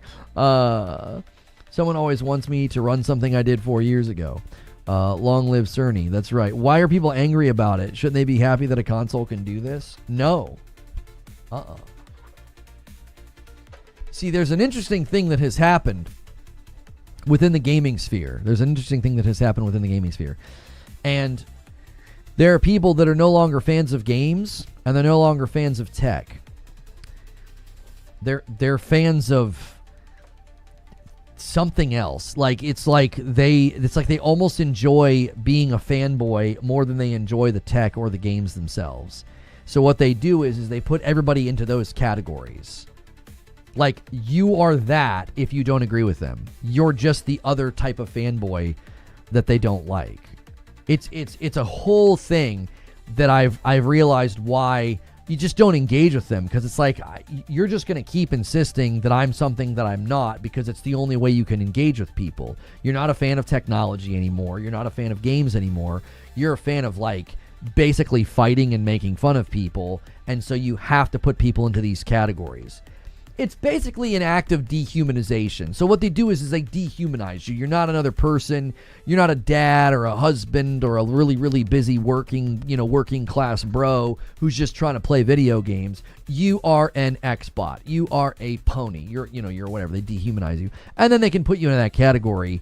And now it's open season. Now they can make fun of you. They can call you names. They can act like you're something that you're not. You can insist up one side and down the other that you're like, no, I don't agree with that categorization, right? It's like the gamer's version of cis. This cis straight male, it's like, I don't want to be called that. Why are you calling me that? This pony, I don't identify like that. Why are you calling me that? It's the same thing. They're just their own version of, like, people that want to compel speech and use labels on you that you don't accept. They're no different than those people. They're the same. I view them the same. Tribalistic, mindless, and hateful. It's the same thing. It's just a horse of a different color. It's like, I'm going to call you something that you don't want to be called. And you're like, oh, okay, thank you. Like, I appreciate you making me something that I'm not, or claiming that I'm something that I'm not. That's all it is. They're not fans of technology anymore. They're not fans of gaming anymore. They're not. And I don't know how you could play video games right now and be enjoying wherever you play video games and be in entering into these weird squabbles and fights. It's just so awkward. Like, think about how many times we've talked about Cyberpunk as an example, okay? And over the years, if you've frequented my channel, you know that I consistently talk about how incredible Cyberpunk can look on a PC. I've never tried to dissuade people from PC. I've never tried to act like PC cannot achieve incredible heights of graphical fidelity and path tracing and ray tracing. Why? Because it doesn't matter to me. It doesn't bother me. I'm not worried about making it clear that a PC can really, really deliver insane fidelity and graphics. In fact, I invoke that often when I talk about, you know, the whole next-gen conversation. I usually say Cyberpunk can look mind-blowing on a really, really high-end rig, and you can turn all those features off, and you can get Cyberpunk to run on a weak rig. You would never say that, oh, it's not a next-gen game. It doesn't look next-gen. You'd never say that. That would be stupid. Oh, it can run on weaker hardware. I've commonly invoked this. Well, the reason I can invoke that, and then the reason I can encourage people to get a PC or sing the praises of PC or play a PlayStation port of a PC game and talk about how great it looks. The reason I was bummed that Ghosts of Yotei and Saros, as it stands, it sounds like they're not going to be going to PC. The reason I can be bummed is because I'm consistent. I'm just like, I'm a fan of games. I don't care about all these things. Now, when you clip me and take things out of context and you don't listen to everything I have to say and you ignore everything that I just said in the last 5 minutes, you can make it look like I'm something that I'm not. It's an act of dishonesty. It's a willful act of deception. It's like, well, we're going to make you into something that you're not. And it's like, man, I just like games, bro. I genuinely believe that it would have been exciting, and I was in favor of seeing Saros go to PC. I wanted Housemarque to have another shot to get a Rogue up and running and banging on PC. And I'm bummed it's not going. See, I can say that in a genuine, non-fake way because I'm just a fan of games. I just want the games to be excellent and awesome and to do well and for people to enjoy them. When Tsushima hit PC, I was like, buy it. It's great. And people came in here and they're like, oh, I'm playing it. I'm like, it's great, isn't it? It's so fun, isn't it?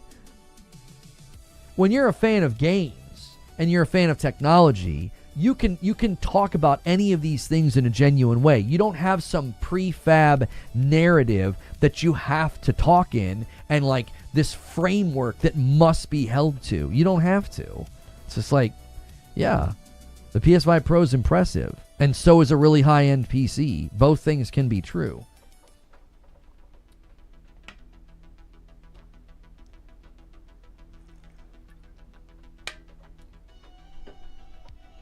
I think that's where a lot of this stems from, though. I do. The more I look at commentary on Twitter, and the more I have people come run to my comments and say things about me that I'm like, yeah, that's not true. You're watching somebody else, right? Every couple of days, and typically I wake up Sunday and I have about 10 comments on my channel from people that are saying things about me that just aren't true. And I'm like, yeah, I'm assuming that you saw me in somebody else's content. Well, that person isn't coming to me and asking me questions. They're hearing, and then they're running to the comments to yell and scream and call me names. And it's like, okay, yeah, I mean, I guess if that makes you feel better, if that's how you have to enjoy gaming, I guess go ahead. But to me, you've reached a level where you don't seem like you're a fan of games anymore. You don't seem like you're a fan of tech. You're more a fan of I guess being a miserable jerk. It doesn't seem like you're having a good time. It doesn't seem like you're having a good life. It seems like you're upset all the time. It seems like you're just, you're attacking people. It's just weird. It's like games are supposed to be about joy and mirth and escapism and having a good time. And apparently, guys, you cannot release a game now. You cannot release a game. I guess this is the law without Troy Baker being in it. Mouse PI, Troy Baker is the voice of Jack Pepper. Amazing. Just absolutely amazing. Isn't he handsome? What an amazing snag for Mouse PI. I hope you guys support that game and play that game next week. I think that game looks so special. That game and Replaced. So excited to see really, really unique indie titles hitting the market and unique art styles and having such a cool perspective. I still maintain that I think Replaced is going to do really, really well as an indie. It seems like Amazon is pulling the plug on Luna. Seems like Xbox beat both Google and Amazon, guessing they'll return to focus on PlayStation and Nintendo. I'm not even sure what you're referring to, Ginger. People feel the need to put the competition on the trash to validate their purchase and feel like they did the right thing or took the correct decision.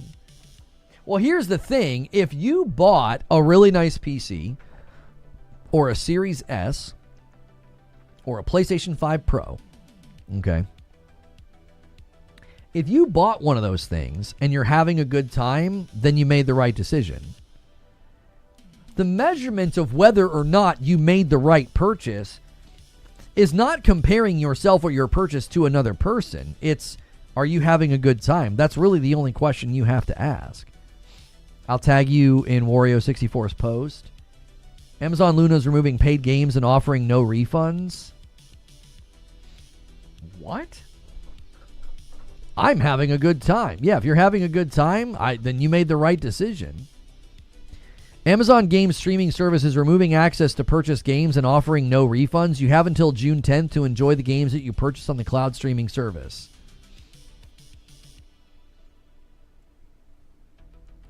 What?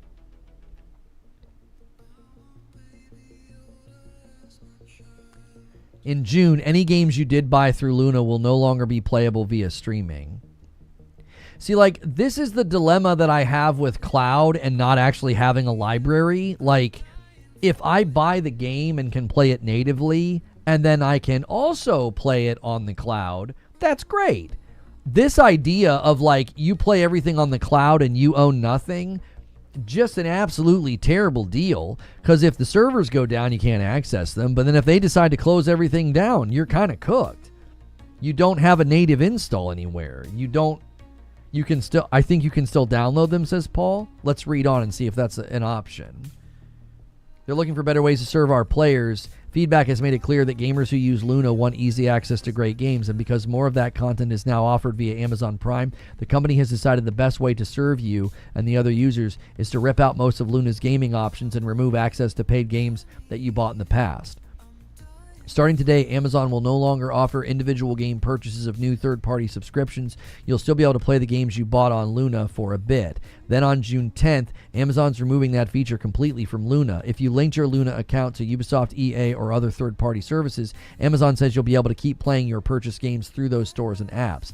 That's nice, but if you don't own a device capable of playing any of these games natively, and that very well might be the case for many Luna users who decided to go with the streaming instead, you'll essentially lose access. Oh, okay. So you'll lose access, but you still quote-unquote own those games. You'll just have to find a way to get access to them through another service or device.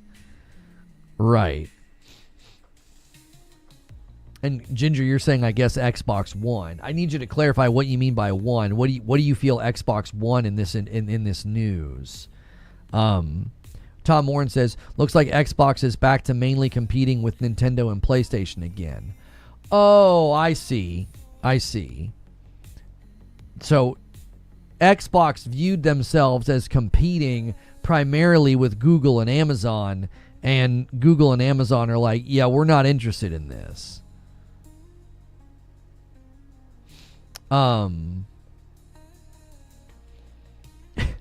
This girl uploaded a video, says, I almost lost focus because a man was giving birth in the background. Joey Swole says, I've been in gyms for 20 plus years. This is normal when someone is lifting heavy and working hard. No need to shame him or anyone that does it. Turn your music up or stay home. I mean, I love Joey Swole, but come on. I think her post was meant to be comedic. She has smiling emojis and crying emojis.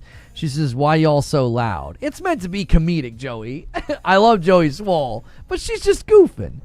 I don't think it was like a genuine complaint.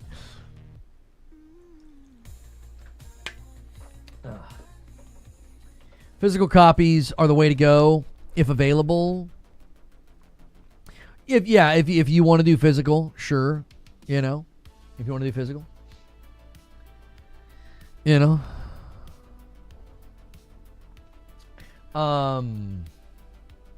Troy Baker just voiced Omni-Man's dad. I mean, Troy Baker can voice anything. I mean, he could voice. He could do the voice for anybody. You know. I almost chimed in here. You will still own the games just through their original publisher. Amazon's policy has always been no refund on digital sales. Yeah, so the headline's a little misleading. They're not removing your paid games. They're ending their cloud service. So it's like, you know what I'm saying? It sucks and it's a bummer that they're turning the service off, but you still own those games. You would just need to go to another service or another avenue or another means of playing them. So I feel like the headline's a little misleading. Like, I'm not defending Amazon of all companies. I'm certainly not going to defend Amazon. But, like, they're not necessarily removing your games. Like, oh yeah, your games are gone. You know, that's not how I'm reading this. So we got an hour and a half till we're going to the gaming roundtable, guys. Thank you so much for almost 300 likes. Amazon's ending Luna. Yes, they just announced they're ending Luna June 10th. So 2 months from today. I figured they're more likely to shut off downloads for a digital game than remove access, period, even if you have physical. And I can sell my physical games if I want, just playing the numbers. You can sell your physical game if you want, but obviously, you know, the demand for that physical copy may go down if, in fact, they decide that they're no longer going to support certain aspects of the game. Like, you're going to go to sell it and people are going to be like, yeah, I'm not doing that. I don't want anything to do with that. If that makes sense. You know what I mean? Like, the value of the thing might go down. Why are you defending a big company like Amazon? I'm not defending a big company like Amazon. I said the headline's a little misleading. They're not deleting your games or removing your games. They're shutting down Luna. That's different. The headline makes it seem like they're coming in and just removing your games. That's not what they're doing. Mike on the mic with a 5-bomb gets us to 233. Like, just because a company does something that we don't like doesn't mean that you can be like, yeah, I'm going to make a headline that's false. You know what I'm saying? Like, that seems weird. Amazon's not shutting Luna down. That's what this says. Did I not even understand the article? Amazon's game streaming service is removing access to purchase games and offering no refunds. So what's Luna going to be doing after this point? What will Luna even be doing if they're not letting you access those things? Amazon announced it's always looking for better ways, okay, because content's now offered through Amazon Prime. So you're going to have to access it through Prime. So what will be the purpose of Luna from this point on? No, Luna is still on. What will you use Luna for then? They have a sub like Game Pass. If you own it only through Luna, Luna will be a streaming service like Game Pass. Amazon and Luna have their own library. Oh, so they're basically saying you can't access these other libraries that you've paid for your games any longer. So if you bought a game through UB or EA or whatever and you've been playing it through Luna, they're ending that. Okay. Amazon Luna continues to struggle. Luna has never been much of a hit, this says. They officially announced plans to pivot Luna to a service focus on Jackbox-like casual games. The latest shakeup for Luna further focuses the service on these kinds of games and will put everything available on the service behind different sub-tiers similar to Game Pass. Okay, so for all intents and purposes, it might as well be shutting down. It's going to completely change. It's not even going to be what people have been using it for. Like, it might as well be shutting down. Like, why would you even use this? Does that make sense? I'm like, oh, okay. So I can do what now? I can play. I can pay a subservice to play like Jackbox style games. Like, okay, that's weird. That doesn't even seem like what people were currently using it for. How do I feel about Crimson Desert now? Oh, I need to read through their update, their patch notes. It actually looks like they are in it for the long haul, and then in like 6 months, it'll be a game I might go back to, especially if they add some kind of co-op. If they add some kind of co-op, I'm here to tell you, I could see myself playing that game with Madam. I could totally see it. Let me get those patch notes pulled up. I still stand by everything I said before launch. I still feel like their marketing was misleading. I feel like their PR guy said things that were blatantly false to deceive people. They would not let people see it on console because they knew it was going to run and look poor on console. Like they knew that was going to happen, and they didn't want people to see it. And so I 100% stand by when I told people not to pre-order. I stand by that.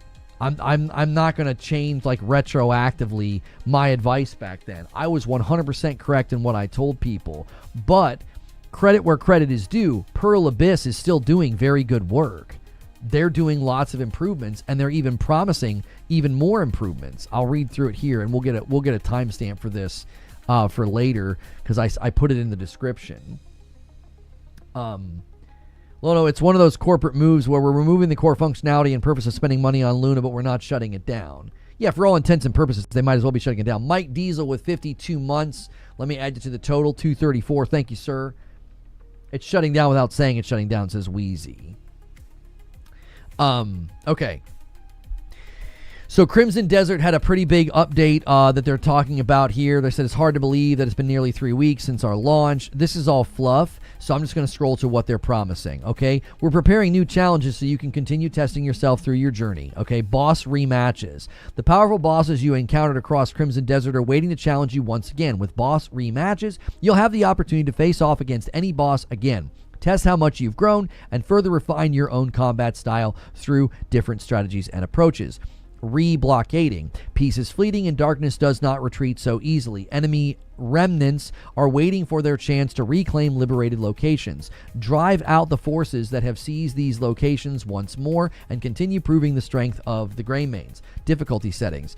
Difficulty settings features will be added so that everyone from new Greymanes to be the more advanced can enjoy the adventure at the level that suits them best. You'll be able to choose from easy, normal, and hard difficulty.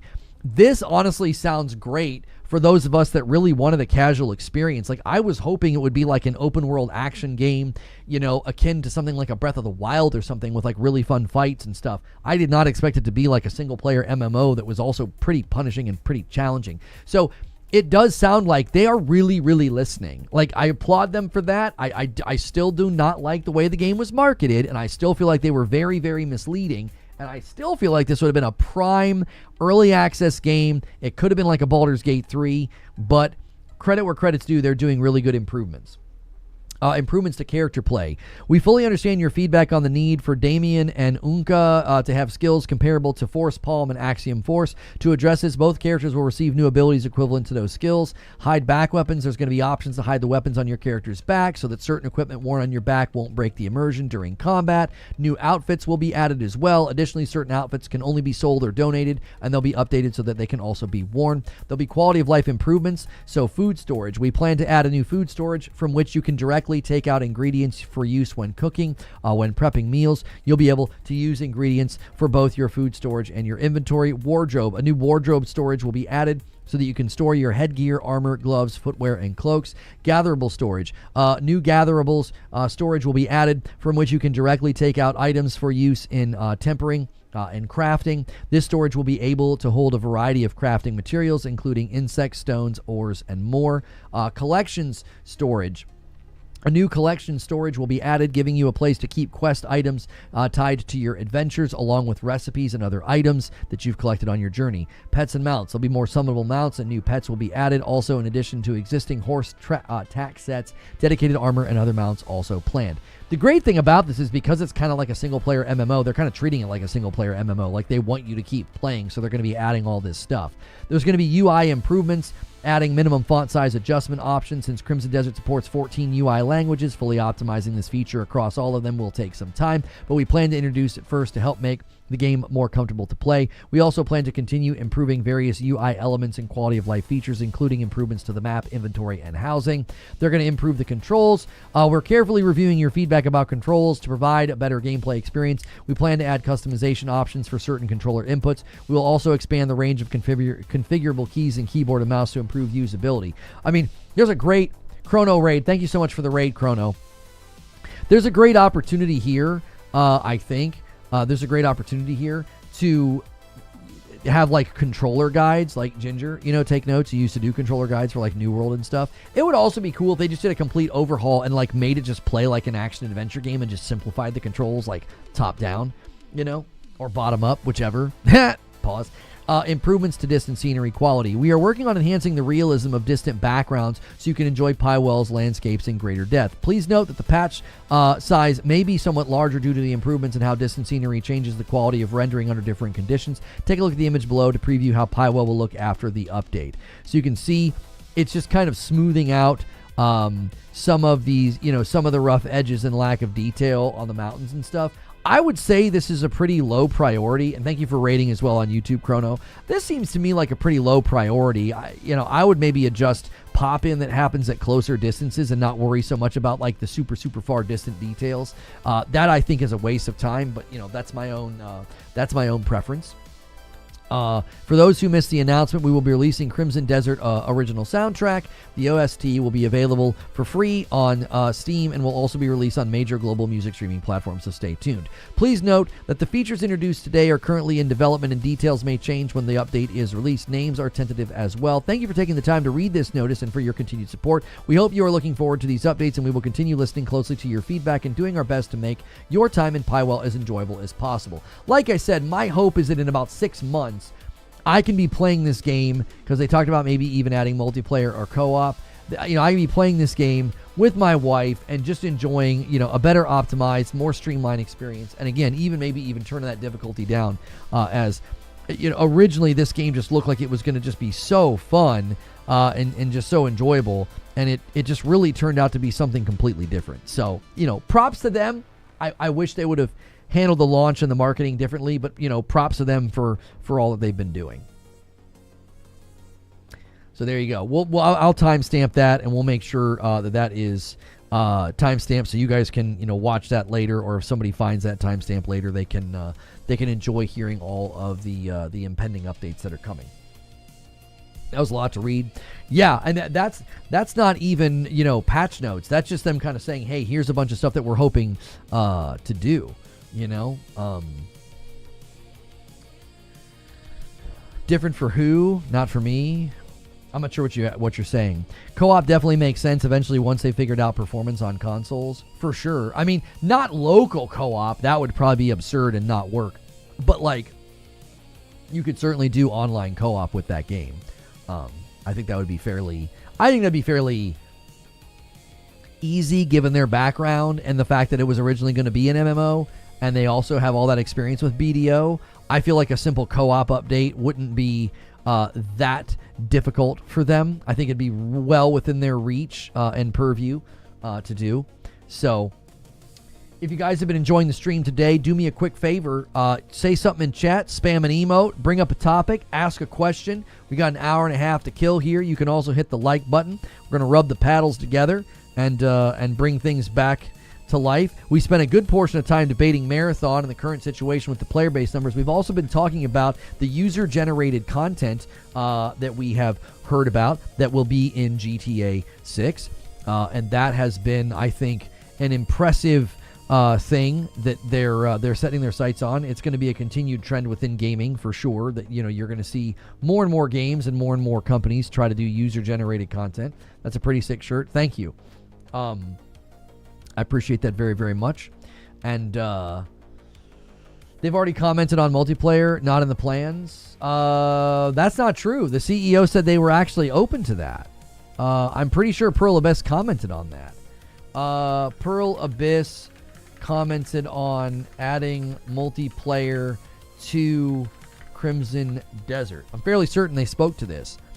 Pearl Abyss has left the door open to adding multiplayer to Crimson Desert based on fan demand despite technical limitations. While initially developed for MMO elements, the focus on single-player experience, with the CEO Hio stating that implementing multiplayer would require sacrificing high-end visual fidelity in current hardware. He said they were open to it, though, like if player demand said that it made sense. He didn't say they're planning on it. He just said, yeah, we're open to it if it makes sense and the player demand is there. Also, success of the game.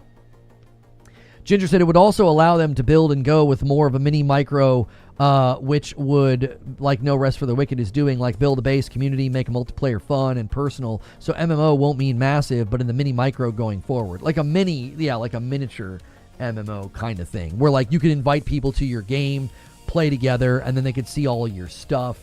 That I think that's enjoyable. I think people like that. I think people. I remember there was a low level element of that in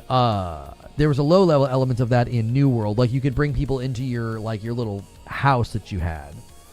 It was very, very limited. That New World was an MMO, but there was that element of like you could bring people in and like let them see your decorations and your personalization. There certainly is room for that in Crimson Desert for sure. I'm playing the second RoboCop game right now. I like those games. They're good to jump in and kill some stuff if you don't have a long play session. Spice King says, I remember mentioning once that Control made me want to play Alan Wake, and you said that you were the same way. Well, I started playing it now, and I'll let you know how it is. Only complaint so far is having to open the Epic Game Store. Oh, are you playing the first Alan Wake, Spice King? Let me know how it is. Right now, I've run out of time. I don't have any time. Next week's about to just drown me in games. I'm going to have Replaced, I'm going to have Mouse PI, and then I'm going to have Pragmata. I'm probably going to focus on Mouse PI and Pragmata because Replaced is going to be Xbox and PC only. I'll play Replaced day one and probably put it on the back burner, hoping for a port to PlayStation relatively quickly. Hopefully they bring it to PlayStation fairly quickly. I'm not going to be in a rush to play Replaced, mainly because there's just so many other games coming next week. We got a little post here from Ginger about Marathon Sony. Marathon, he says here, Sony and Bungie's $250 million financial nightmare, a cautionary tale. He says, I'll be honest from jump, I was against Marathon from the moment it was revealed. Bungie has already burned me and a huge chunk of the Destiny community with how they handled Destiny 2. The endless grind, the seasonal content treadmill, and especially Lightfall. That expansion was the final straw that broke me as a long-time player.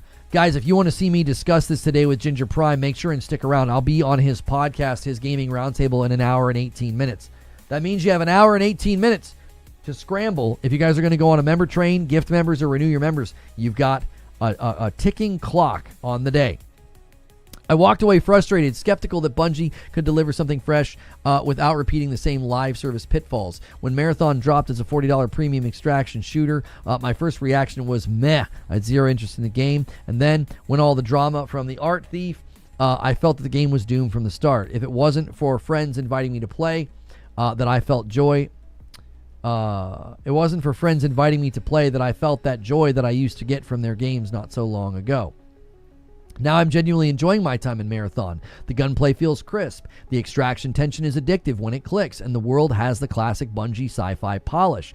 But I'm also one of the loudest critics when it comes to the accessibility of and the long-term health. And here we go. Siege Master is going to try to stoke the fires with a 5-bomb. If you guys want to join him, a bunch of you right now doing 5 bombs to get us really, really close. I said if you guys get to 350, I'll sweeten the deal for tomorrow night. Madam and I will do a little bit extra. And he bumps it to 240, okay? He wants a 10 bomb to 250, and I'll owe you guys a member. He's trying to tempt some people to get involved on that member goal. Ginger continues here. As a dad gamer with limited playtime, I completely understand why so many people have skipped the title entirely. I've lived through impossible turnarounds before. I was there for Final Fantasy before Realm Reborn. And a 5-bomb comes in from Ginger and says, many hands make light work, boys. Let's get a member train going. There we go. That's 2 5-bombs in a row from Ginger and from Mr. Siege Master. Get on board, boys. You can definitely hit it. I asked the big guys to sit this week out because they'll drop the 50 bombs and the 20 bombs and all of that. I told them to take the week off. You guys are going to have to scramble on your own without the big boys saving your bacon. I mean, I can't stop them, but I told them to take the week off. If Pork Pie and, Silent Spartan go crazy, that's rebellion. I told them not to. I was there for Final Fantasy before it became a Realm Reborn, and I stuck with Destiny through the dark days before The Taken King. Those games prove redemption's possible. The difference now, the economic realities are brutal, and Marathon is staring down a financial cliff that even nostalgia cannot easily fix. The numbers don't lie, and they're not pretty. So he's got here the last week slope looking pretty bad. According to Forbes' Paul Tassi, Marathon's development budget alone sits over $200 million, with widespread estimates putting it north of $250 million before a single marketing dollar was spent. And in Sony's typical... We actually don't know that, though. I don't know. Did Paul specify that, Ginger? I don't know if he specified that the 250 excluded marketing. And another 5-bomb comes in from Too Thirsty, and boom, there's the 250. I owe you guys a membership. Let me do that now. You guys are all getting on board, it seems. Let me see. Let's keep it going. Wheezy says, I assume it includes marketing. I do too, Wheeze. I disagreed with LD on Twitter. Legendary Drops was like, oh, this is easily at a $400 million with marketing. I'm like, there is no way that PlayStation stepped in and doubled this thing's budget with a couple of months of marketing. That would be economically insane to spend that much money in that amount of time. I can't see it. Fair, I believe that was said, but I could be pulling that from discussion and speculation. That's not in Paul's article, Ginger. It isn't. So, I don't know if you want to make an addendum here, just so it's not linked to Tassi. I do not think Tassi said this in his article. I'm open to being corrected on this, but I read it and pulled quotes from my own content yesterday in a video that I made that I don't know when you guys will see that. So again, keep your eyes open and your ears open when that decides to hit. But I don't think he said that. And a 5-bomb comes in from Sneaky Wolf. We're 20 away from the next milestone to me owing you guys a member. We got a member train well in place. Siege Master did a 5. Ginger did a 5. We got another one from Too Thirsty. And now another one from Sneaky Wolf. $200 million on marketing. Did I miss Marathon Super Bowl commercial? That's what I'm saying, Creature. I don't see any evidence of that level of spend on the marketing. So, and this is where I think you might have gotten this from Legendary Drops. He was the one that kind of started this. In Sony's typical aggressive marketing push, and some analysts are floating a total cost approaching $400 million. I didn't see any analysts saying this. I saw Legendary Drops saying this.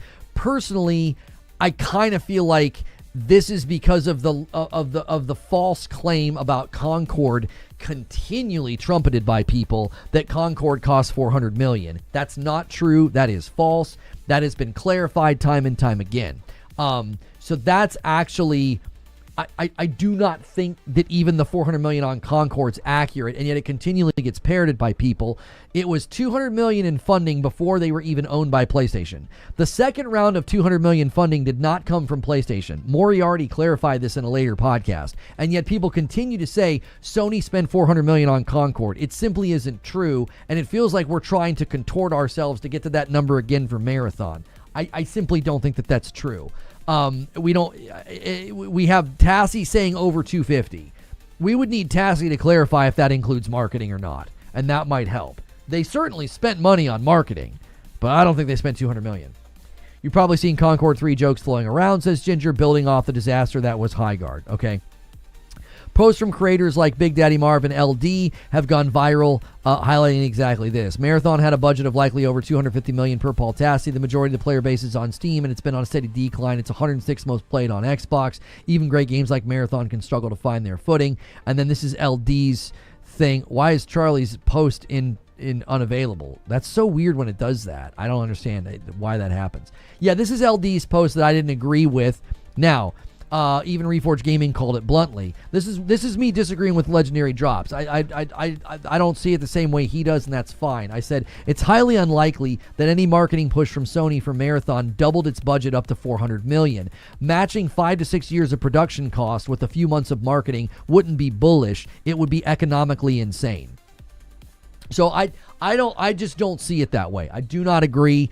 LD could be correct. Maybe PlayStation's insane and they thought, let's just throw money at this. I don't think that he is, but maybe I don't know. Maybe he is. Maybe he's correct. I don't think that he is, though. I don't see it the way that he sees it. It's fair, I think, to see this from different angles. This, to me, feels like an effort to run with the whole, like, PlayStation stupid and dropped another $400 million on a game. But they didn't even do that with Concord. I think LD's consistently cited that stat. That stat's incorrect. It's not a correct stat. And I feel like that's where this is coming from. It's like, oh, well, we're going to get to claim PlayStation dropped another $400 million on a game. I said, the player numbers are headed toward matchmaking that will struggle to function at an acceptable level. How is this sustainable?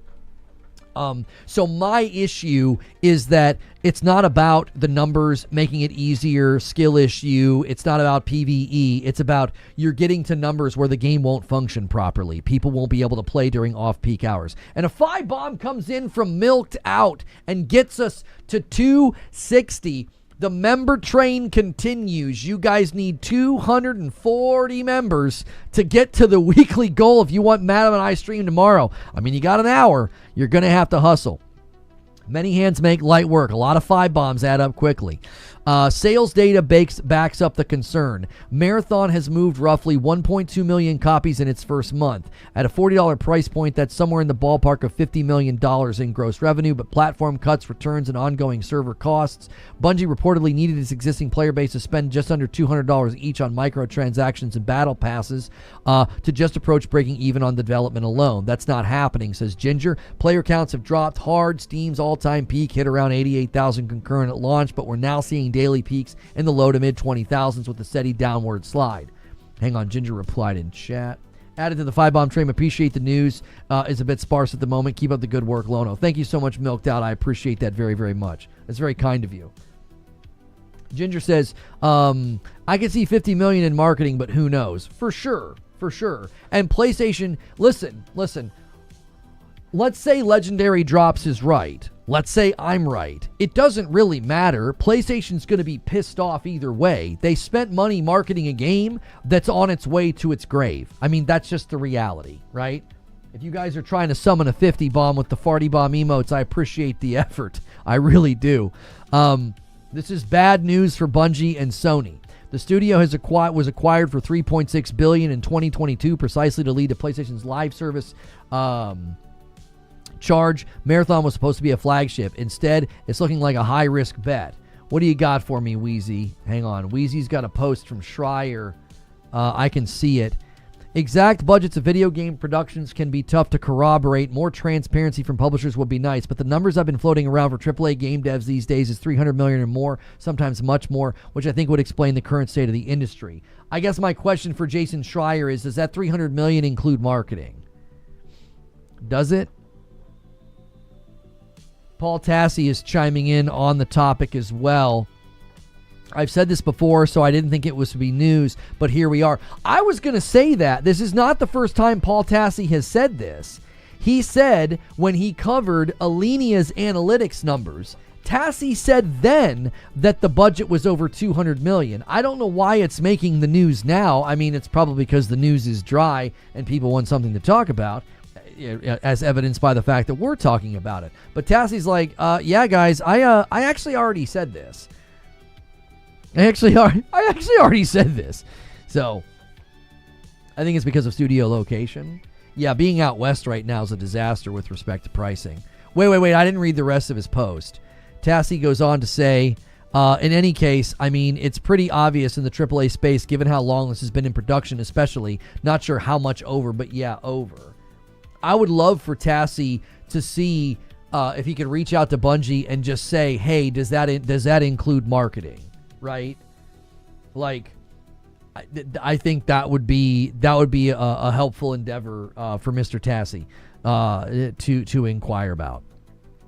Ginger continues in his post here. It's looking like a high-risk bet that may not deliver the returns needed to justify the spend, especially in a post-Concord world where the industry is gun-shy about expensive multiplayer experiments. I want Marathon to succeed, I really do, but here's the uncomfortable truth. The die-hard Marathon purists who scream that the game shouldn't change are likely to get exactly what they wish for when the servers eventually shut down. So what's next? Does Bungie pivot to free-to-play? It's the obvious question, but I'm skeptical it solves the core issues. Marathon wasn't built from the ground up as a free-to-play title. The economy, progression, and the premium price point were designed around 40-ish buy-in. Slapping a free label on it might get a short-term player bump, but I doubt it's big enough to turn things around. The systems could feel cheapened or predatory, souring the experience for those very players keeping it alive right now. The real answer, in my view, is more PvE, and a lot of it. The game needs its version of strikes, dungeons, or deeply focused PvE experiences to let casual players like me and other dad gamers dip in, have fun, and feel rewarded without constantly queuing into sweaty PvP lobbies. An insurance system, some kind of unlockable safe pocket to protect extracted gear would go a long way towards reducing frustration for new or time-poor players. I like the expression of being time poor, right? Time is certainly a currency. You know what I mean? Keep the hardcore PvP DNA intact. Don't gut what the core fans love, but give people more ways to play and to grow the player beyond the niche. Bungie has done this before. They turned Destiny's early mess into a cultural phenomenon by listing, iterating, and broadening the appeal. They know how to invite casuals into the mix. The economic pressure is real, though, far more than in 2014. If sales were stable and numbers were holding, maybe my concerns could be brushed off as doomsaying. But we're not in that world. Bungie and Sony need to think outside the box fast if they want to avoid another live service cautionary tale. We're diving deeper on the Gaming Roundtable. He's got a link for it. So, nice post, Ginger, on the topic. And thank you, everybody who contributed to the member train and the member goal for the week, sitting at 260. In the same thread, Jason points out that these budgets almost entirely are developer salaries. He also clarifies that these numbers are not including marketing costs. So when Schreier says that many budgets are getting to $300 million, he's saying that doesn't even include marketing. Right. Yeah, well, then, there you go.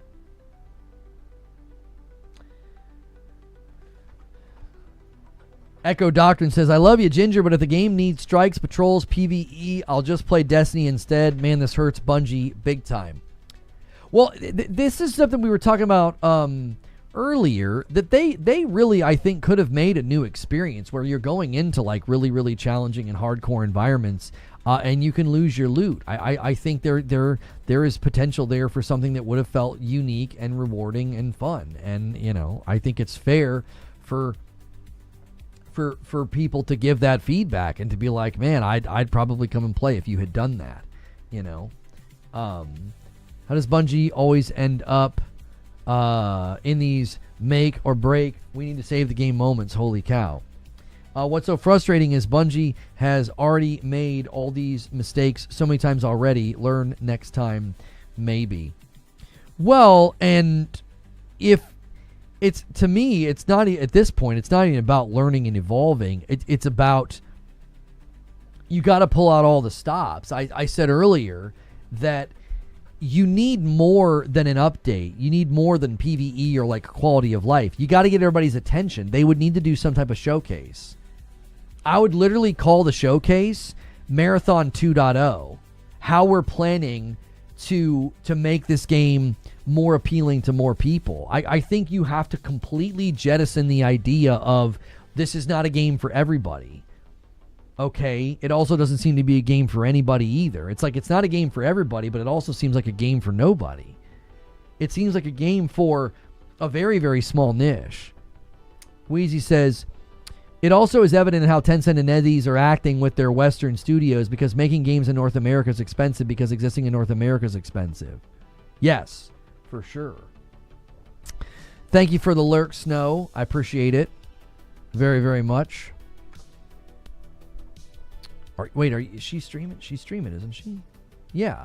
When we go to Ginger, I was actually going to send folks over there. I don't know if you're going to be streaming at that time. Oh, it looks like it was a short stream. Okay. If Marathon was free, I would try it. Otherwise, nah. Even if it's free, I just think the on-ramp, it's not even the on-ramp. I'll tell you what it feels like. Have you ever seen those rides at the fair where you're standing on a platform and the thing starts spinning and it gets going so fast that the centripetal force holds you against the wall, and then the thing under your feet lowers and you're like stuck to the wall, right? Now I want you to imagine that you were trying to jump into that as it was spinning. Now imagine it's a video game or you're a cartoon character, so there's no risk of death here because you would die if you tried to do this when it's full speed. You'd probably break your neck or suffer severe injury. So imagine you're trying to jump into this thing. What do you think would happen? Well, the opposite would happen. It would spit you out. You'd like hit it and you'd go fa-foom, you'd like skip off of it.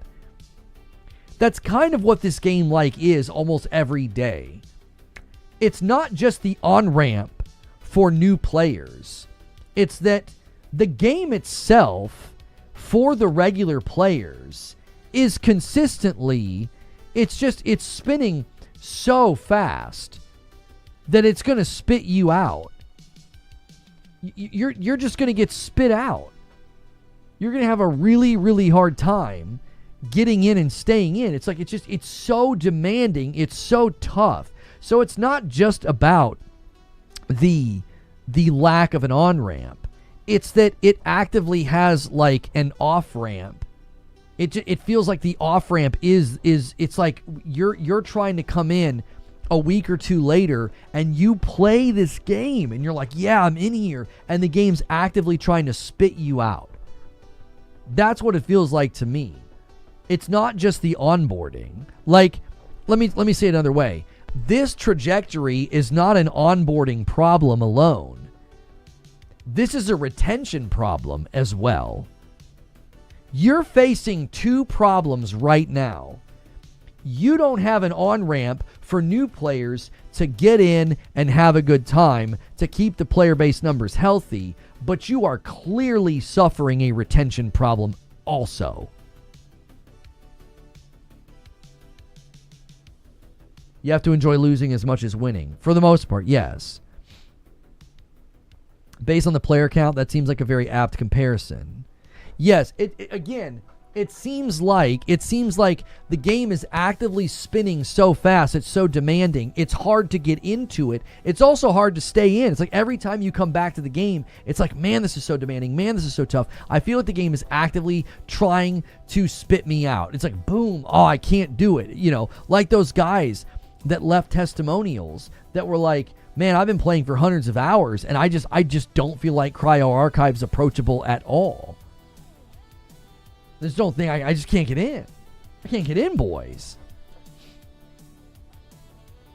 It's too sweaty. Now there was a significant difference over the last weekend. Well, I've talked about that. In previous pieces of content, I've talked about that. How you once you strip down to that hardcore, it gets even harder for people to stay in. Because you get in and you're like, holy cow. Holy mackerel. This is so sweaty. Astrocross said that. He told his audience, he's like, you don't want those casuals to leave, man. You're going to be crying in my chat in a couple of weeks saying it's too sweaty. It's too sweaty, Cross. We don't like this. Ginger says, I'm level 24. I'm almost there. Almost there for me personally. Wicked says, I love PvE. PvP is okay sometimes, but I wasn't huge on Arc Raiders because the community made it bad for me. So I don't think Marathon will be good for me. Won't be fun. DFAT says, I liked Marathon and Arc Raiders, and I played the free session, and I wanted to buy the games, but not having enough PvE is what keeps me away. Way too sweaty. Weezy says it's a hostile game. Bungie has zero, and I mean zero knowledge on how to onboard players. There are plenty of sweaty games and churn players, and they keep getting new players because there's an art to this. I'm heading into Cryo with friends later, says Robinson. It'll be interesting to see how it is. I feel like we're going to die repeatedly. Whenever we talked about games that try to do this intersection of PvP and PvE, I've always said, it is extremely difficult. And one of the reasons it's extremely difficult is because you end up with people that their existence becomes cannibalistic. Their existence in the game becomes cannibalistic, and here's what I mean. I don't think they have, like, bad intentions, right? I don't think they have bad intentions. But I think what ends up happening is they get bored. And when they get bored, they're going to do one of two things. They're going to make the game really, really punishing for everybody else because they're just going to get their boys and they're just going to stomp, stomp, stomp, stomp, stomp. Right? That's what they're going to do. They're going to stomp. Now, them doing that, it's not toxic. It isn't. They're not being toxic. They're not being like a hater. You know, they're not sending mean messages. They're just, their existence, by its very nature, their existence is cannibalistic. It makes the game extremely unwelcoming and extremely difficult to play. If they add a PvE mode, wouldn't they have to revise the loot system? I figured the best loot came from the runners that you've killed. I wonder how they will balance that. Well, I mean, you would be leveling the factions by doing missions and getting good loot from the factions or buying good loot from the factions. And then you can also add a loot pool to the robots. You could add world bosses, mini bosses, world events. You could add things into the game that would then have a loot pool.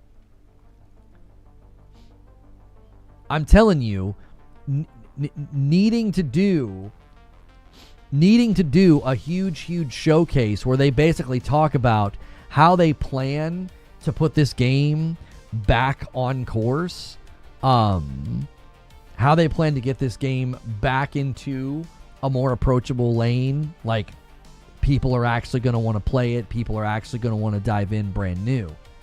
You need some type of a showcase. You need some type of a fireworks moment where you get everybody's attention and say, we're pulling out all the stops. We're pulling out all the stops. Like, if you don't do that, I don't know, man.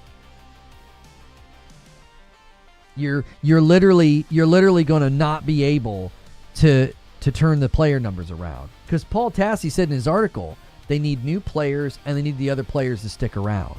I think you could hit both of those player funnels.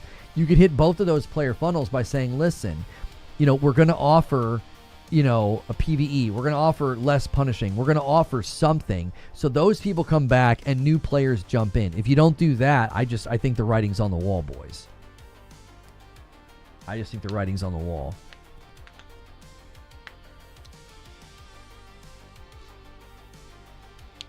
Live service needs balance. It seems like they have no balance with anything about the game, and it's getting worse.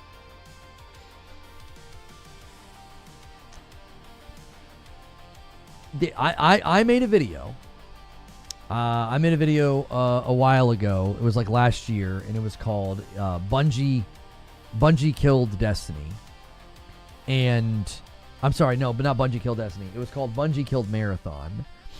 And ultimately, I think what happened is the leadership, I think they just killed this game just by sheer pride and arrogance. Like, they literally just didn't listen to their own employees and feedback, and they thought, we're Bungie. We'll show up, and everybody will give us money and play our game because we're Bungie. You know? They really think highly of themselves. They do. And I think it's been to their detriment.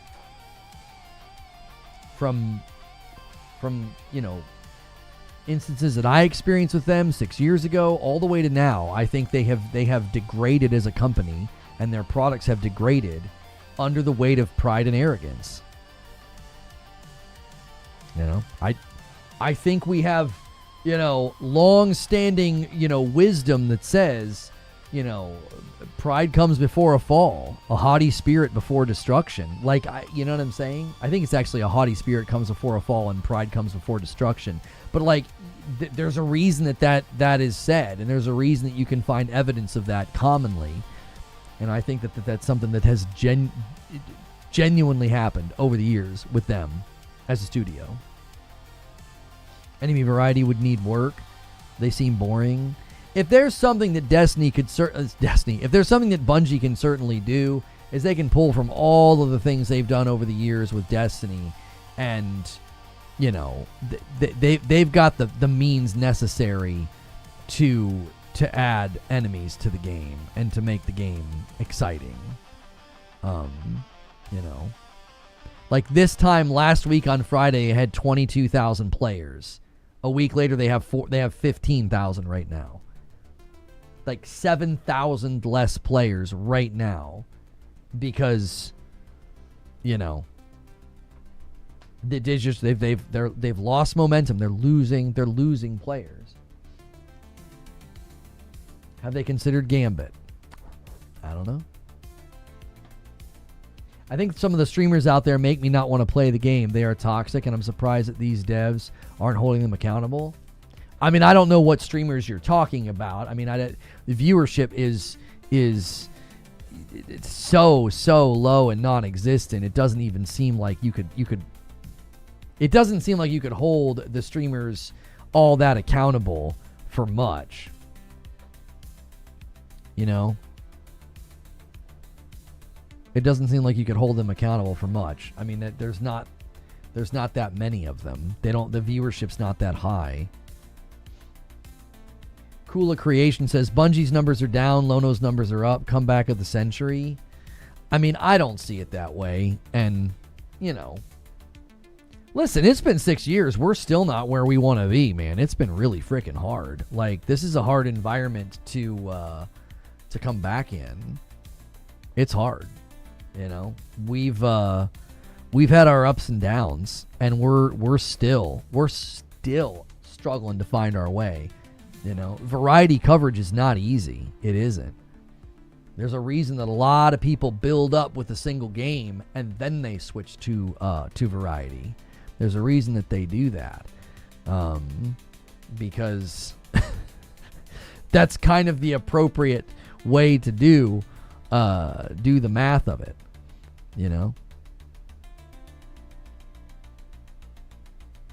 That's what she said. That's right. Weezy says, I don't think marathon streamers are toxic. There's like 3 of them. That doesn't sound real. No, there's a good bit of them. There's a good number of them. You got to scroll down a bit to find the directory these days.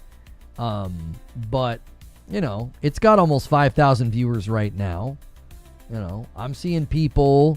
We got Grenader Jake, and I'm seeing people with 2, 3, 4, and 500 viewers. I mean, there's definitely people playing.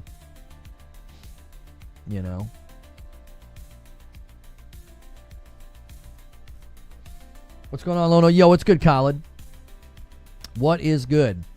You guys, we're in the final countdown of the week before we go to the roundtable with Ginger. You've got 48 minutes to check your primes and your resubs. You guys did a little member train earlier. Thank you to Ginger and Too Thirsty, Sneaky Wolf, The Milked Out, and Siege Master, all who were trying to get a little 5-bomb train going to get us to that weekly goal. Appreciate you guys making an effort. Vix Vapor just hit 17 months on Purple using their Prime. Thank you so much for doing that. That is 11 months. Well, no, sorry, 17 total months.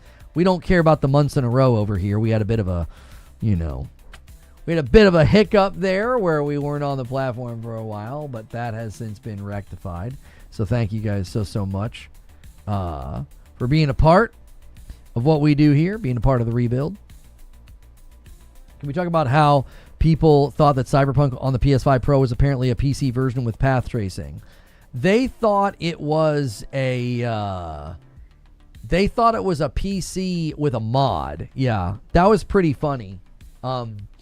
I talked about that in my show open, and I got a good wry chuckle out of it. It was really, really funny.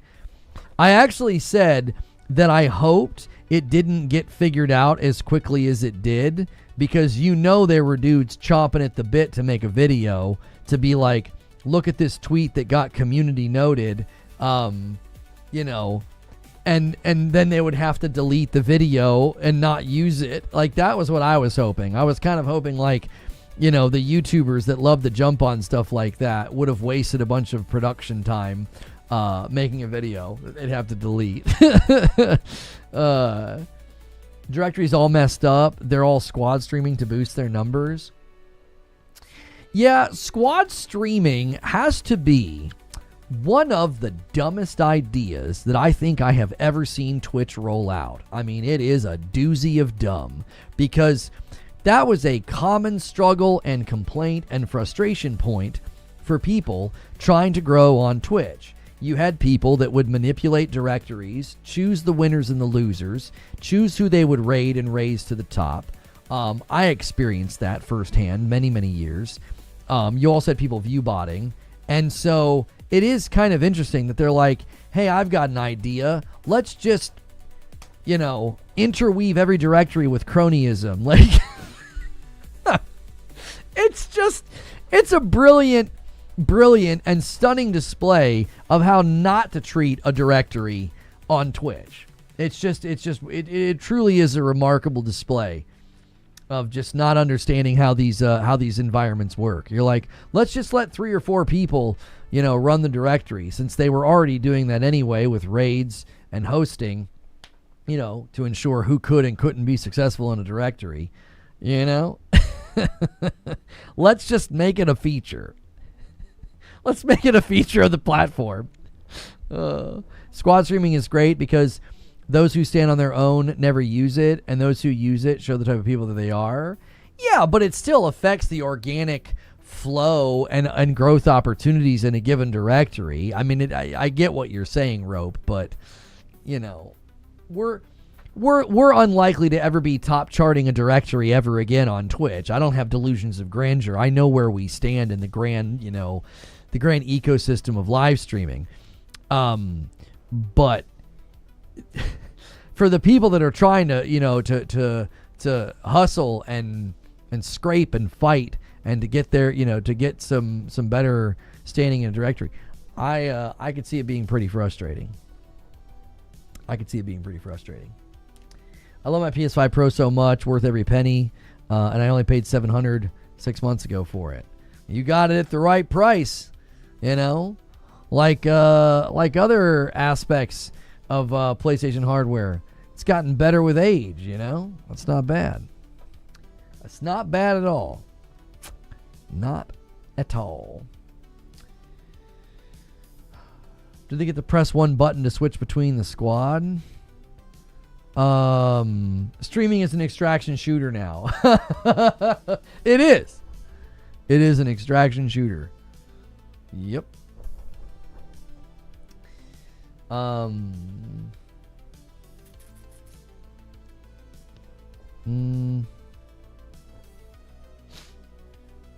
stompers. That's right. They're pub stomping the directories. Let us see here if there is anything going on in the news to discuss. I am going to need a brief break, actually. If you guys just want to hang tight, I will be right back. And in about 40 minutes, we're going to go be hanging out with Ginger. I appreciate you guys and your support of the channel so much. I will be right back. Go crazy on the like button while I'm gone, and I'll see you in just a minute.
Okay.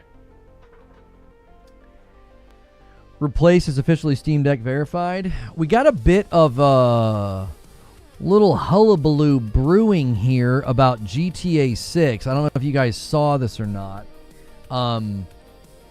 We haven't seen him in a bit. Sometimes he stops by and chats. Detective Seeds is claiming to spoken to Rockstar employees, maybe former Rockstar employees. Let's get the actual tweet here, and then we'll see what the response has been. Let's see here.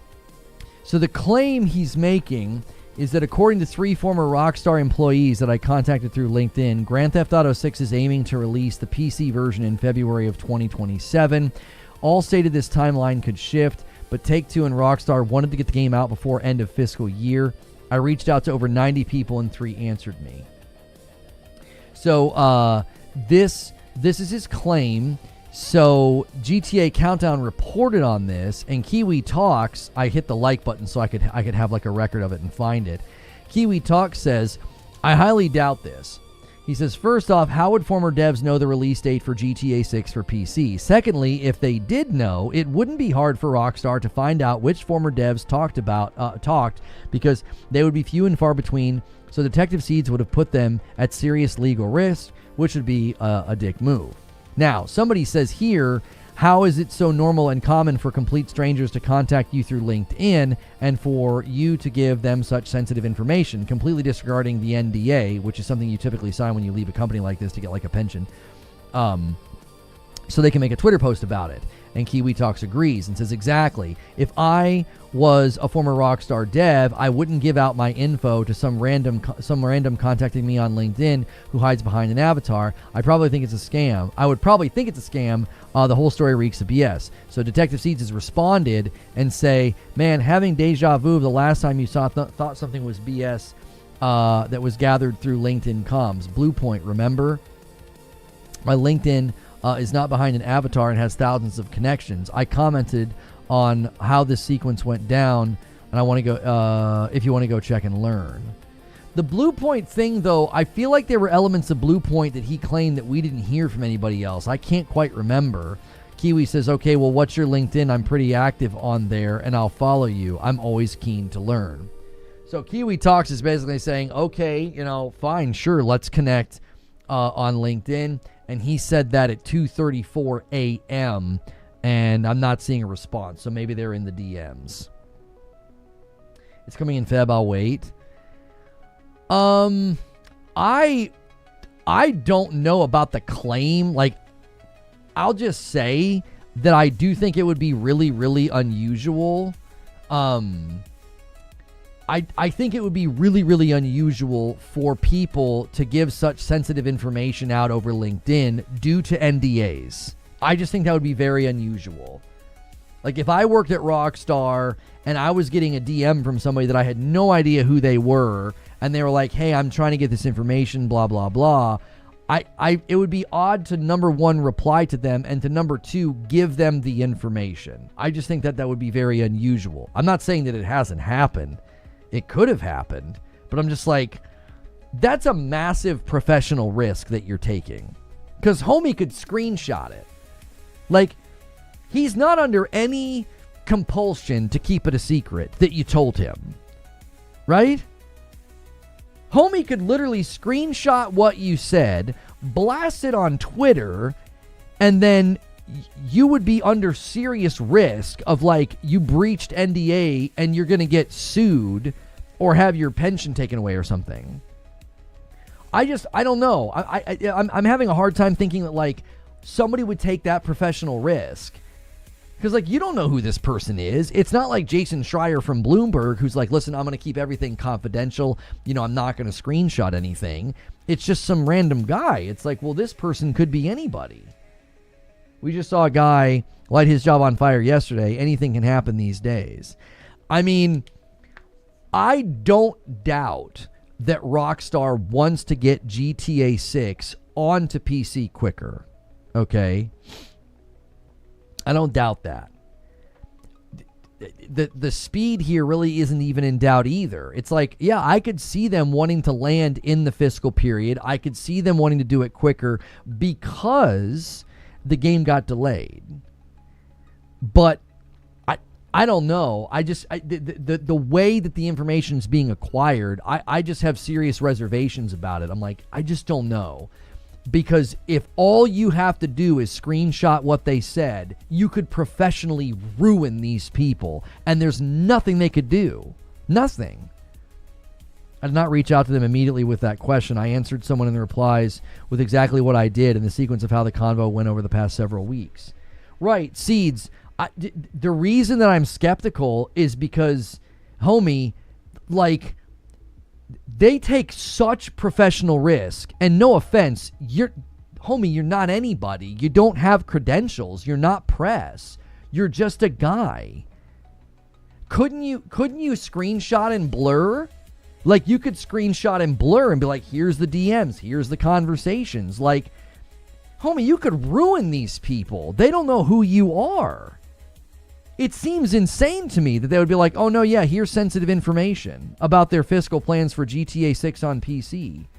Like, Rockstar, of all companies, I can't imagine a former employee taking that professional risk. It just seems insane to me. It seems absolutely insane. Like, in order for somebody to take this level of professional risk, they would typically speak to somebody like Jason Schreier, who's like a credentialed press, who they know is going to adhere to anonymity. Like, he's not going to expose them. If he took the time to build trust and rapport, I could see people sharing. It doesn't sound like a cold call. I don't know. It just seems absolutely insane to me. We tried this, by the way. I paid for LinkedIn Premium, and all I tried to do was to reach out to certain contacts to just get codes for games, and I couldn't get a single reply. They don't know who I am. It's my professional LinkedIn account. It's got my work history. It's got my reputation right there. We couldn't get a single reply from anybody. I did not reach out to them as press. I reached out as I was connected with many of them about their skill set. Right. Again, you're adding to what I'm saying, brother. It's insane to me to think that somebody enters into a casual conversation with you and gives you sensitive information that could get them into serious professional trouble. During our convo, I asked a question about the PC release window. Yeah, I don't know, man.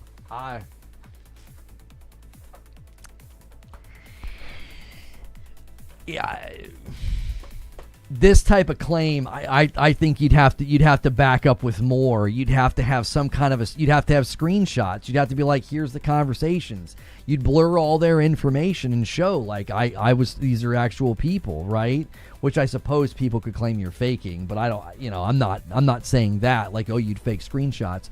It seems absolutely absurd to me that people would take that level of professional risk. I did not get the Blue Point info by accident either. I'd have to go back and read the Blue Point info because I remember saying, oh yeah, Seed said a lot of this stuff. And then I feel like there was also stuff that you said that wasn't corroborated, that was not contained in the Bloomberg report. I forget what it was. There were things that lined up and there were things that didn't. I can't remember what didn't line up. That's also different. Like, there's a difference between talking to people at a studio that closed down and people that signed NDAs and are taking great professional risk speaking on something they have no right to speak on. Like, they are not allowed to talk about the release timing of stuff with GTA 6. Like, that's a serious thing for them to do. The only thing I did not know is that FromSoft shot it down. I did not know that part. Right. That to me was more believable, and again, that got corroborated. The reason this seems like a bridge too far for me personally is I'm like, brother, they are taking life-altering risk by divulging that information to you. Like, it just seems really, really, you got 3 different people to do that. Not one, but 3 different people to be like, oh, no, yeah, GTA 6 is going to come to PC in February before the fiscal period's over. Rockstar is fuming mad if that's true. They will try to find who said that. They would try to find them because they take this sort of thing very, very seriously. There's somebody that we have it on very good authority. The person who leaked Lucia's name lost their job because they leaked Lucia's name. They traced that back to somebody through like Discord activity, and those homies got fired for leaking what I would consider to be pretty low-level info, like Lucia's name. Like, who the frick cares about that? Release timing on PC? Do you have any idea what that does to the demand of GTA 6 at launch on console? Rockstar will take that very, very seriously. Like, the fiscal impact of this news story going viral, let's say it goes viral, the fiscal impact that could have on their property, homie, they're going to take that very seriously. They were logged into Discord while on Rockstar property. That's how they got caught. I know. I want you to think about what you're claiming in the public, brother. You're claiming that former Rockstar employees just willingly gave you information to divulge to the public that is damaging for the demand of GTA 6 at launch. Brother, that's a serious thing. That's a serious thing for these people to do. They're just willingly giving you that information. Just like, yeah, you go ahead.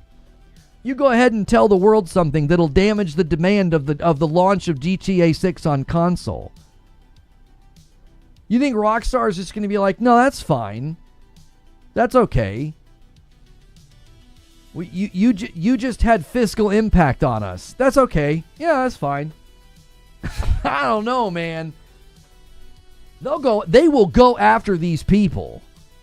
100% they'll go after them. You're giving people a reason to not buy the game. Are you catching what I'm putting down? We're talking about Rockstar. It could hurt PlayStation sales. It 100% could hurt the sales. Like, people be like, oh, I'll wait. It's coming out in February on PC. Let's say that you're correct. Let's say the people on LinkedIn are correct. If that's true, it's actually worse if what you're saying is true. Like, if these are people pulling your leg or messing around or something, then Take-Two and Rockstar won't freaking care. If what you're saying is true, they're going to be absolutely furious because you just gave people a reason to not buy GTA 6 in November. Whoever told you that is taking an insane level of risk. You're talking about litigation. You're talking about litigation. That's super sensitive information that can impact the sales of the biggest game they've launched in 13 years. Like, I don't know, man. Take-Two would go after them, not Rockstar. Whoever.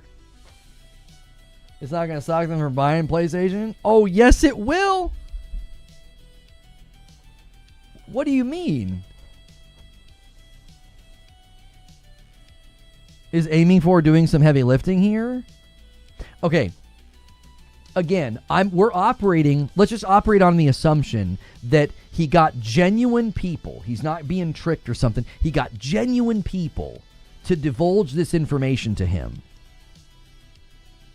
They just willingly gave you sensitive information that damages the demand of GTA 6 at launch. Brother, I cannot imagine being a former employee and doing that. Like, knowing how Rockstar operates. November to Feb doesn't sound right.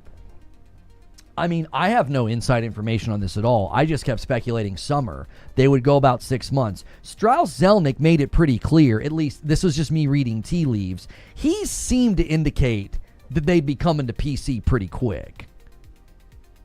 So, Creature says the data could cost them millions. That's what I'm saying. This piece of information could literally cost them millions, not in share value, in quantity of sales, in demand. If you have an entire pocket of the industry that's like, well, I heard the game's coming to PC in February, so I'm not going to buy GTA 6 at launch. That hurts momentum. That hurts the number of people logging in day one for online, the number of people spending in the micro store. Rockstar and Take-Two, they will not take that lying down. If this is indeed real, and these people are indeed real employees and divulged real accurate information to you, there is literally no way Rockstar and Take-Two shrug at that. There's no way.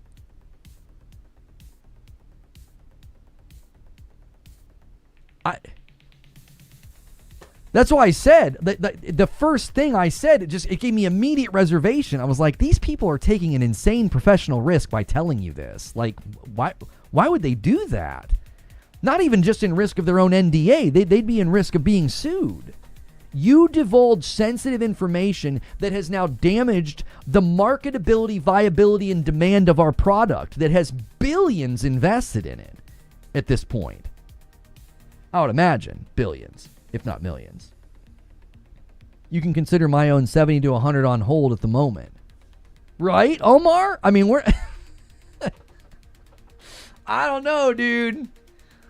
I don't know. Disgruntled employees or ex-employees are the best for leaks, and I don't know how many were let go in the unionization effort, but the leaks will flow. Yeah, but still, homie, disgruntled employees don't want to be sued by a company that size. To clarify Lono's point, it isn't just a secret. It's a massively important and valuable secret. Right. They fired somebody for leaking Lucia's name.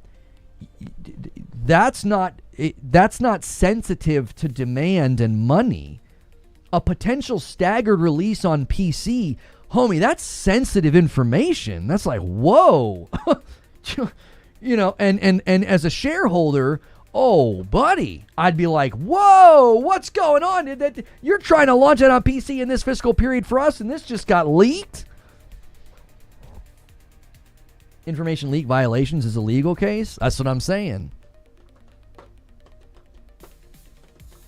These people took a massive risk if this is in fact genuine and what they said is accurate. If they're disgruntled employees and they're doing a I heard, you know, then there probably is no risk. You know, if they're real employees and the information's concrete, you talking about lawsuit. You talking about Rockstar finding out who the frick said that. Who said that? And this is the reality. They could subpoena you.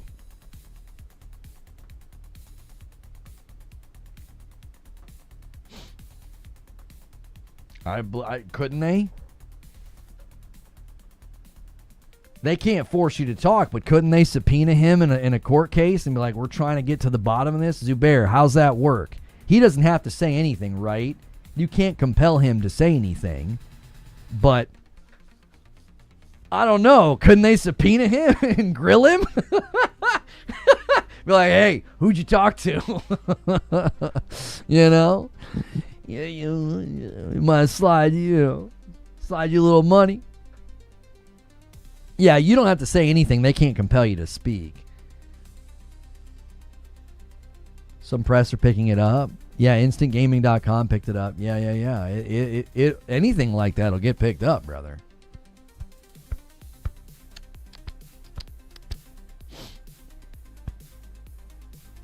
Instantgaming.com ran an article. So yeah, it'll get picked up. I mean, it'll be interesting if none of the major press outlets pick it up. Generally speaking, I feel like the last time you broke something like this, nobody did the "it is claimed" thing. Usually they do. Usually they'll be like, "it is claimed," and then they'll like point to a post or whatever. I don't feel like people have been doing that with your claims as of late. I don't know if that's because maybe they have folks they just don't. Maybe they've quote unquote blacklisted you internally at these outlets. I don't know.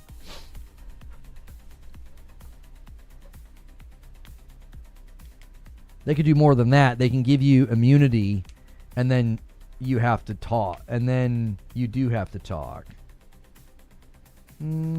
I think he is pressed, but Rockstar could figure out who violated what I assume are very broad NDAs. They could narrow it down pretty quickly. They could be like, how many people would even have been privy to the PC launch timing, and how many of those people are no longer at the company.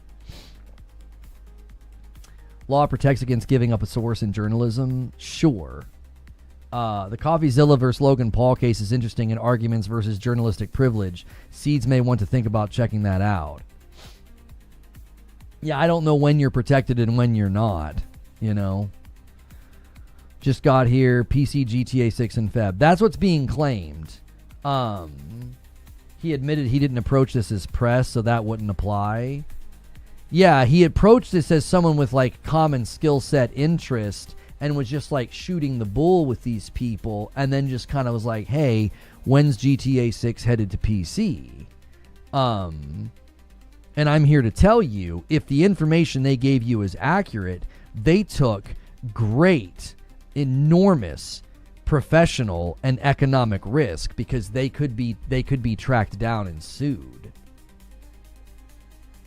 You know what I mean? Like it's not a joke to potentially, you know, hurt the demand of a product from a company that size. That's not, to them, that is not a laughing matter. You're talking about, you know, potential millions in stock value and share value that could be impacted, especially going into the fourth quarter of the year and going into holiday. If you take some air out of the tires and some of the demand slows a bit, and you've got people publicly saying, oh, I'm going to wait, right? I'm going to wait. I'll buy on PC. I would imagine that they would be pretty angry about that. These people know they were on the record. Well, that's the question, Zubair. The other risk they take is, homie could just screenshot it and ruin their life. What are they going to do? He could screenshot it, send it to a friend, and then it's going to be all over the internet by the end of the day. And you couldn't go after anybody for doxing you. What are you going to do? How would you prove it? How would you prove? He could be like, oh, I didn't do anything. I don't know how those screenshots got circulated. Like, you don't know who's on the other end. Like, you don't know who you're giving this information to.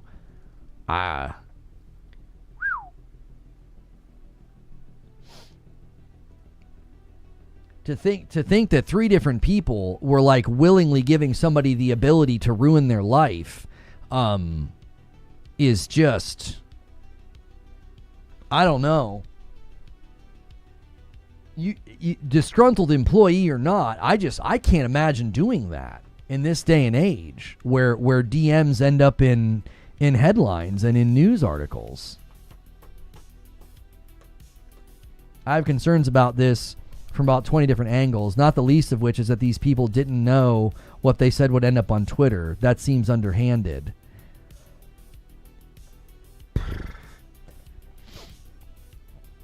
Yeah, like, did you preface the question and say, I'm going to put this on Twitter? Like, or did you just ask the question like a casual friend and then went to Twitter after the fact?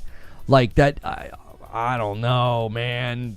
Talking to people not as press, but as a mutual, and slipping questions in. Man, if I were them, I'd be kind of like, hey, wait a minute. I didn't know that's what this was about, you know? What's the timer for? In 16 minutes, I'm going to be on I need to actually add that to the redirect. I just thought about that. Thank you.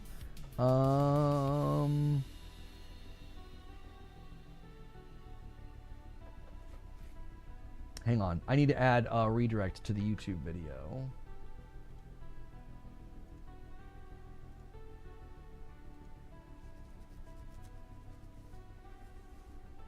We are going to be hanging out with Ginger. Add redirect. Okay. Wait, who is that? Is that not the gamer? That's weird. Okay.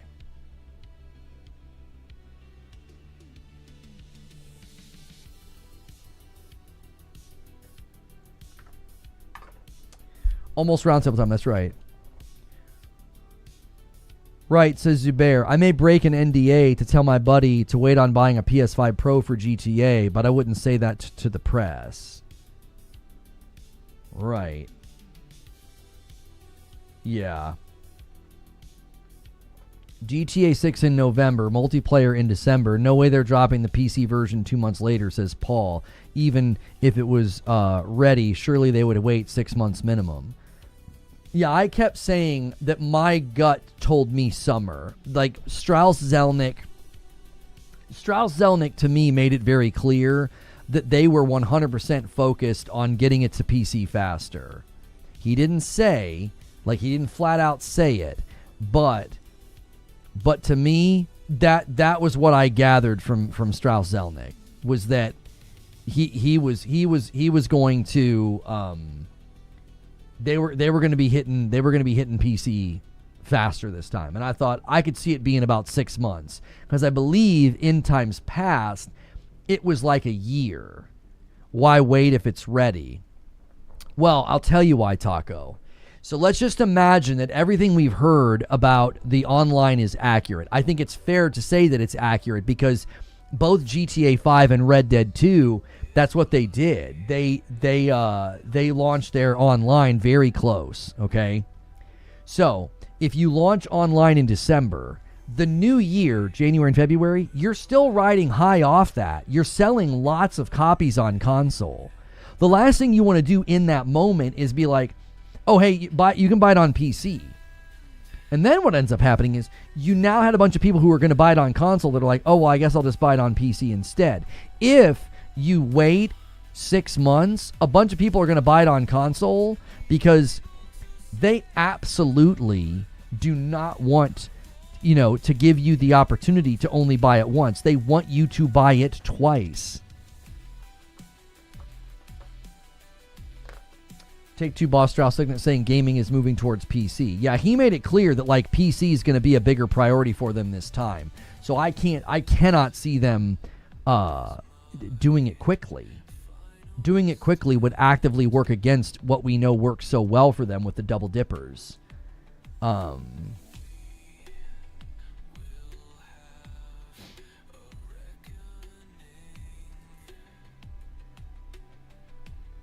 Do you think they have data to prove PC players spend more money on micros? I honestly don't know, Dark Taco. But again, they know there's millions of people that will buy this game twice. They know that. Those millions of people won't do that if they know I just have to wait 2 months. Do you get what I'm saying? Like, it's a pretty significant thing to basically be like, hey, in times past, we would wait like an entire year to bring the game to PC. We'd wait a whole year. So, those of you that enjoy the Saturday evening stream with Madam, it is looking like that will not be happening. So that is an optional stream that we do on Saturday evenings. We have Madam react to the week's gaming news, and then sometimes we have like stretch goals and other things that happen like that. I did tell the big boys to take the week off. They often save your bacon on Fridays and things of that nature. And I told them not to do that this week. So maybe they'll save your bacon next week. So Hilly has a screenshot here of LinkedIn. He says, "Hey man, so when is GTA 6 hitting PC?" Yep, that's February. Please don't tell anyone. Good Photoshop, Hilly. Good Photoshop.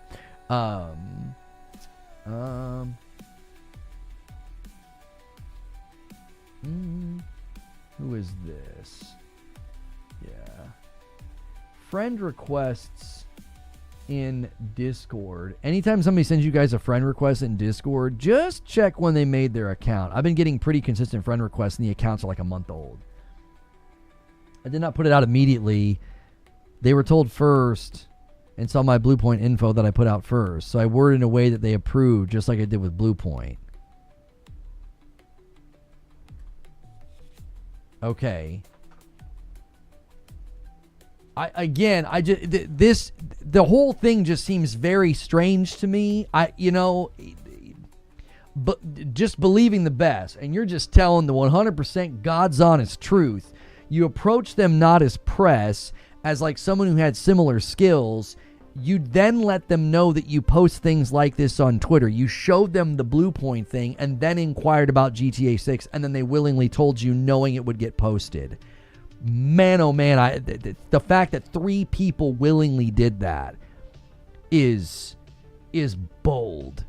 That they think this could not possibly come back on me. What if your account gets hacked and someone screenshots it? What if you screenshot it? What if you make a mistake? What if you slip up and try to prove that they said this and you screenshot and don't blur everything, and then they get discovered? Like, the litigation, the liability and what could happen to them is enormous. It's just enormous what could happen. Madam should get a date night tomorrow, during the nighttime. We don't go on dates that often. It's really expensive, and we're not really in the best spot to be indulging. We are going on a date, I think, in about 10 days. We have to schedule a sitter way out in advance. Zubair says, "You're the worst grifter ever. Do you not understand how this works? Why are you telling people to not give you money?"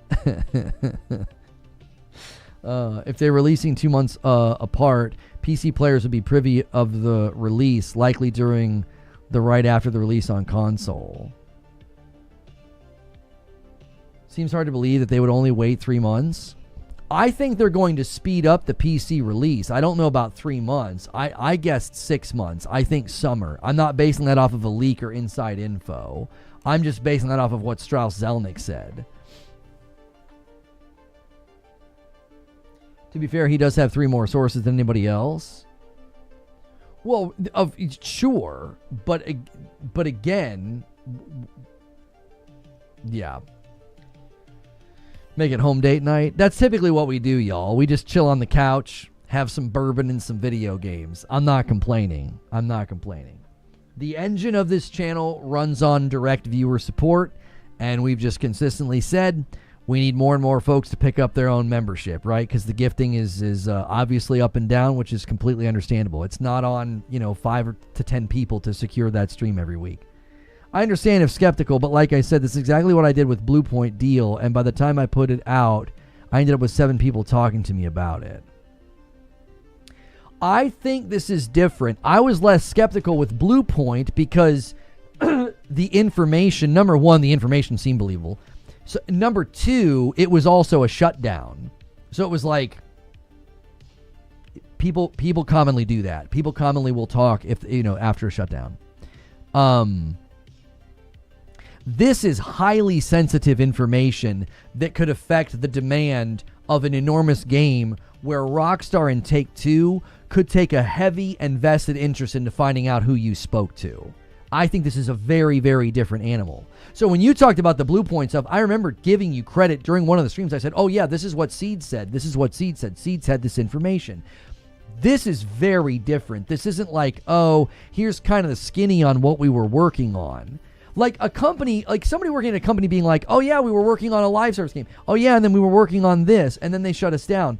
That's not a risk of litigation. Like that person's not at risk of being sued for saying that. These people are. How much do babysitters charge now? Madam and I's operation, our standard operating procedure is we pay more than what other people pay, and we make it a really, really laid back, here's a pizza, they can watch this movie, we'll be back at this time. So the babysitter is literally just like, this is easy, and you're paying me more than what other people pay. So that way, when we need a babysitter, the babysitter is very quick to say yes. So that's one of the reasons we don't do it all that often, because, it's expensive.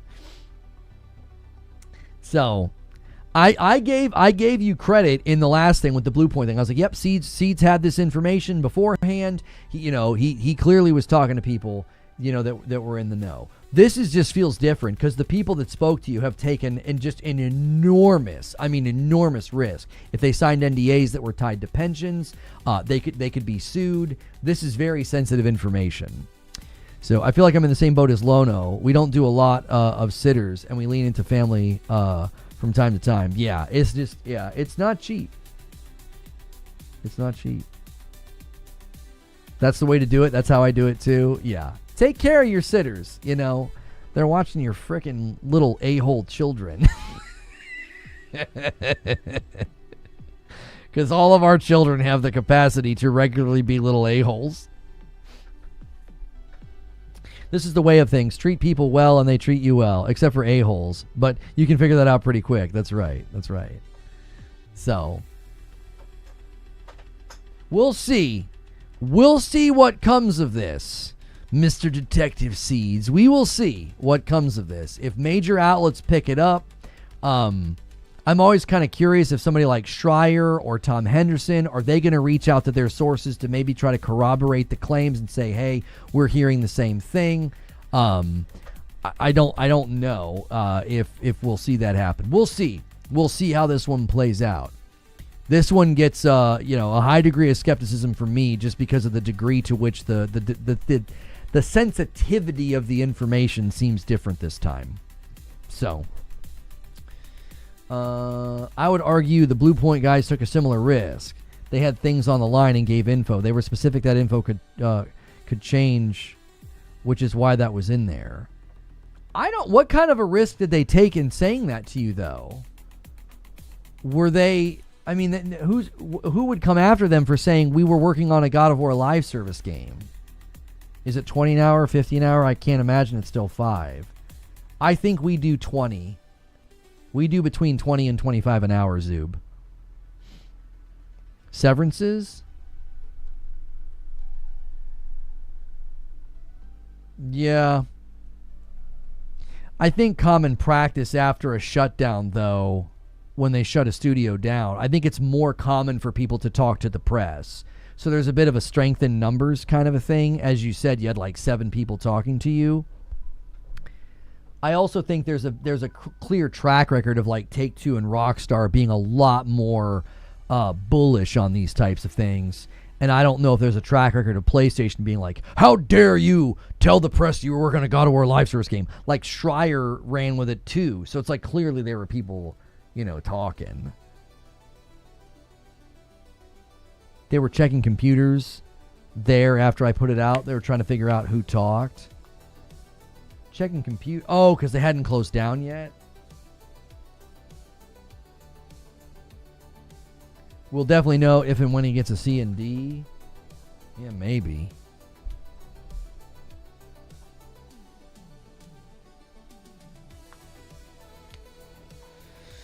We'll see.